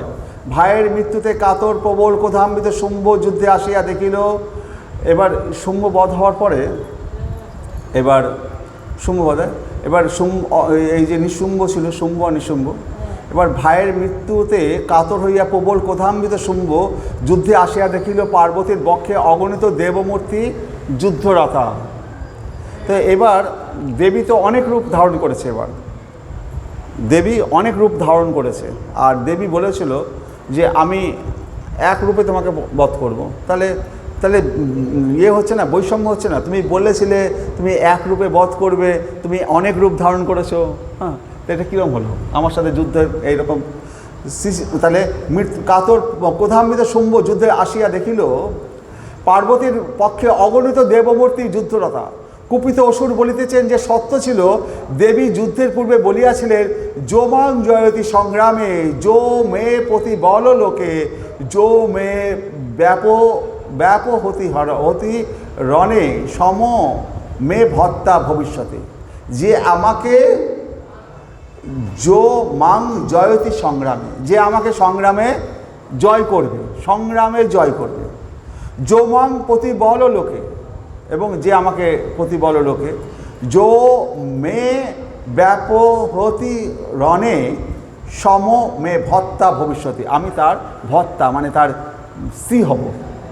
দেবী বলেছে যে যে আমাকে হারাবে তাকে আমি তার আমি পত্নী হব। তো শুম্ভ নিশুম্ভ ওরা ভাবছে যে আমরা তো হারিয়ে দিলে পরে তো সে আমাদের দেবীকেই আমরা পত্নী হিসাবে পাবো। অর্থাৎ যে যুদ্ধে দেবীকে পরাভূত করিবে তিনি তাহার বশীভূতা হইবেন, কিন্তু সকলকে লইয়া তো যুদ্ধ নয়। অন্যাসাম বলামাশ্রিতম যুদ্ধ সে চাহতে মানিনি। ইয়ার উত্তরে দেবী বলিতেছেন, ঐক্য বাহম জগতত্ত্ব দ্বিতীয়া কা মা পড়া। তো বলছে যে আমি ছাড়া এই দ্বিতীয় এই জগতে কে আছে? তখন তিনি ওই দেবী সমস্ত যে রূপগুলো ছিল, বারোই বিভিন্ন রূপে দেবী, অনেক রূপে তিনি যুদ্ধ করছিলেন, সব রূপগুলোকে আবার তিনি নিজের দেহের মধ্যে একাত্মভূত করে নিলেন। একাত্মভূত করে নিয়ে আসলে দৈবী শক্তির বিরুদ্ধে আসুরী শক্তির আস্ফলন অজ্ঞানতার জন্য অসুর মূর্ত অজ্ঞান, জ্ঞানের দ্বারাই অজ্ঞানকে বধ করিতে হইবে। মহা সরস্বতী ছাড়া এই অজ্ঞানের হনন করতে আর কে আছেন? ব্রহ্মা এক এবং অদ্বিতীয়, একম মেবা দ্বিতীয়ম, এই শ্রুতি বাণী সরস্বতী। কিন্তু এই বাণী মাত্রই অজ্ঞান মরে না, অজ্ঞানের চিরমরণ ঘটাইতে চাই মহা সরস্বতীকে, যিনি শাশ্বত বাণীর মূর্ত বিগ্রহ। দেবীর উপর অসম যুদ্ধের অভিযোগ আনায় দত্তরাজকে তিনি বলিতেছেন সবই তাহার শক্তি, এবং তিনি দেখালেন তাহার শক্তি বিভূতি সবই তাহার মধ্যে পুনরায় সংহত হইতেছে। ফলে দৈরথ যুদ্ধেও সৌম্যের দম্ভ সম্পূর্ণ ধূলিসাৎ হইল। দেবী অচিরেই অসুর রাজের শিরচ্ছেদনপূর্বক তিলককে আশ্বস্ত করিলেন। দেবগণ হিতরাজ্য পুনঃপ্রতিষ্ঠিত হইল। মহাকালিকা অন্ধকার বন্যা সকল তত্ত্ব সেখানে অব্যক্ত, মহালক্ষ্মী বৈচিত্র্যময়ী নিখিল তত্ত্ব সেখানে সুপরিস্ফুট। মহাসরস্বতী শুভ্র জ্যোৎস্না ধবল, নিখিল বৈচিত্র্যের পরম একাত্মে পর্যবাসন। মধুকৈটক তামসিক অহংকারের, মহিষাসুর রাজসিক অহংকারের, শুম্ভ নিশুম্ভ সাত্ত্বিক অহংকারের প্রতীক। ত্রিগুণ শরীরের তিনটি অসুর আমাদের মধ্যেই সর্বদা বাস করিতেছে। দেবীকে স্বরূপে লক্ষণ পাইতে হইলে এই তিনটি অসুরকেই বধ করা উচিত। এই তিন অসুরের সহিত যে শান্তিহীন সংগ্রাম, তাহাই হইল সাধকের প্রকৃত সাধনা। দেবীর মূর্তি কল্পনার মধ্যেও আমরা দেখিতে পাইব সেই ঈপ্সিতই বর্তমান। দেবী তত্ত্বের প্রাচীন ভিত্তি হইল সমগ্র পৃথিবীর প্রাচীনতম গ্রন্থ বেদ। ঋগ্বেদের দেবী সূক্ত এবং রাত্রি সূক্তই দেবী চণ্ডীর মূল উৎস। ঋগ্বেদের দশম মণ্ডলের 125 সংখ্যক সূক্তে দেবী সূক্ত। সুরত রাজা ও সমাধি বৈশ্য এই সূক্তটি জপ করিয়া মহাশক্তির আরাধনা করিয়াছিলেন। দেবী সূক্ত তাই বৈদিক ও তান্ত্রিক এই দুই ধারার মিলনসূত্র। এই কারণেই বেদ জ্ঞান না হইলে চণ্ডী পাঠ করা উচিত নয়। বেদ জ্ঞানের পরম তত্ত্ব হইল পরম পুরুষকে জানা। বৈদিক মন্ত্র ত্রিবিধ, পরোক্ষকৃত, প্রত্যক্ষকৃত ও আধ্যাত্মিক। দেবী সূক্তের মন্ত্রগুলি আধ্যাত্মিক। ঋষি এইখানে নিজেই নিজের স্তুতি করিতেছেন। দ্রষ্টা ঋষি হইলেন অভ্রীণ কন্যা ব্রহ্মা, বিদুষী বাক, দেবতা সচ্চিদানন্দ পরমাত্মা। ঋষির নাম অনুসারে এই সূক্তটিকে বাক সূক্ত বলা হয়।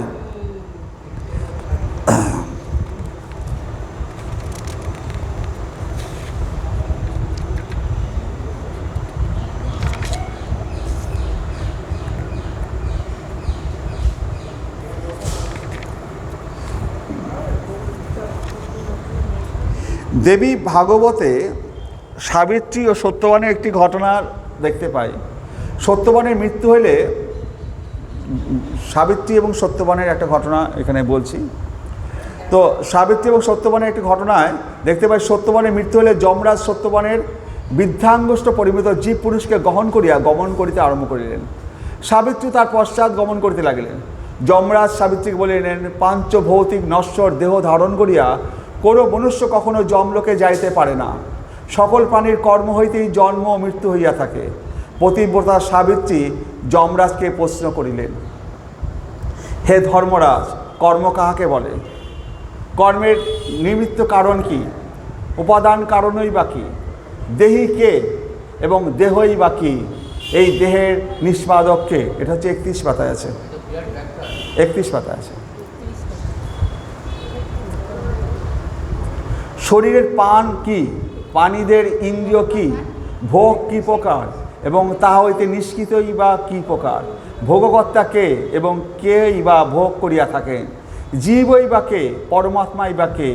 ধর্ম বলিলেন, বৎসে বেদবিহিত বেদ নিষিদ্ধ এই দুই প্রকার কর্মই কর্মপদবাচ্য। তাহার মধ্যে বেদবিহিত কর্মই মঙ্গলকর, বেদ নিষিদ্ধ কর্ম অমঙ্গলকর। সাধুগণের সংকল্প শূন্য অনৈমিত্তিকী দেবসেবাই কর্মকে নির্মূল করে এবং পরাভক্তি দান করে। ব্রহ্মভক্ত মানবই জন্মমৃত্যু জরা ব্যাধি শোক ভয় বর্জিত হইতে পারে। শ্রুতিতে দুই প্রকার ভক্তির কথা আছে। এই ভক্তি ভক্তকে নির্বাণ পদ দান করে এবং অন্য ভক্তি হরিরূপ ধান করে। বৈষ্ণবগণ হরিরূপ ভক্তি প্রার্থনা করেন। পরমা প্রকৃতিরূপী ভগবান পরমাত্মাই কর্মের বীজ, কর্মের ফলদাতা ও কর্মস্বরূপ। সেই পরব্রহ্মই কর্মের হেতু এবং জীব কর্মফল ভোগ করে আর আত্ম নির্লিপ্ত। সেই আত্মার প্রতিবিম্ব যে জীব, সে দেহী বলিয়া গণ্য। দেহ পঞ্চভূতময় ও নশ্বর।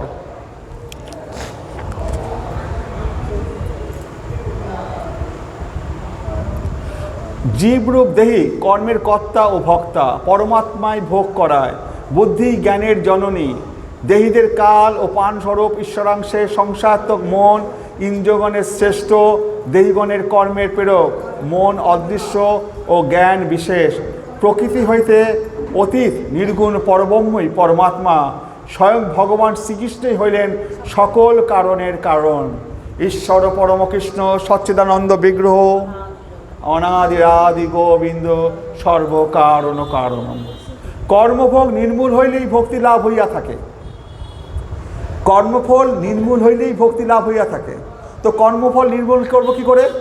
একমাত্র হরে কৃষ্ণ মহামন্ত্র কীর্তন দ্বারা। হরে কৃষ্ণ কৃষ্ণ কৃষ্ণ হরে হরে, হরে রাম রাম রাম হরে হরে। তো কর্মফল নির্মূল না হলে তো আমরা ভক্তি লাভ হবে না। ব্রাহ্মণ জন্ম শ্রেষ্ঠ, ব্রহ্মনিষ্ঠ ব্রাহ্মণই গরিয়ান।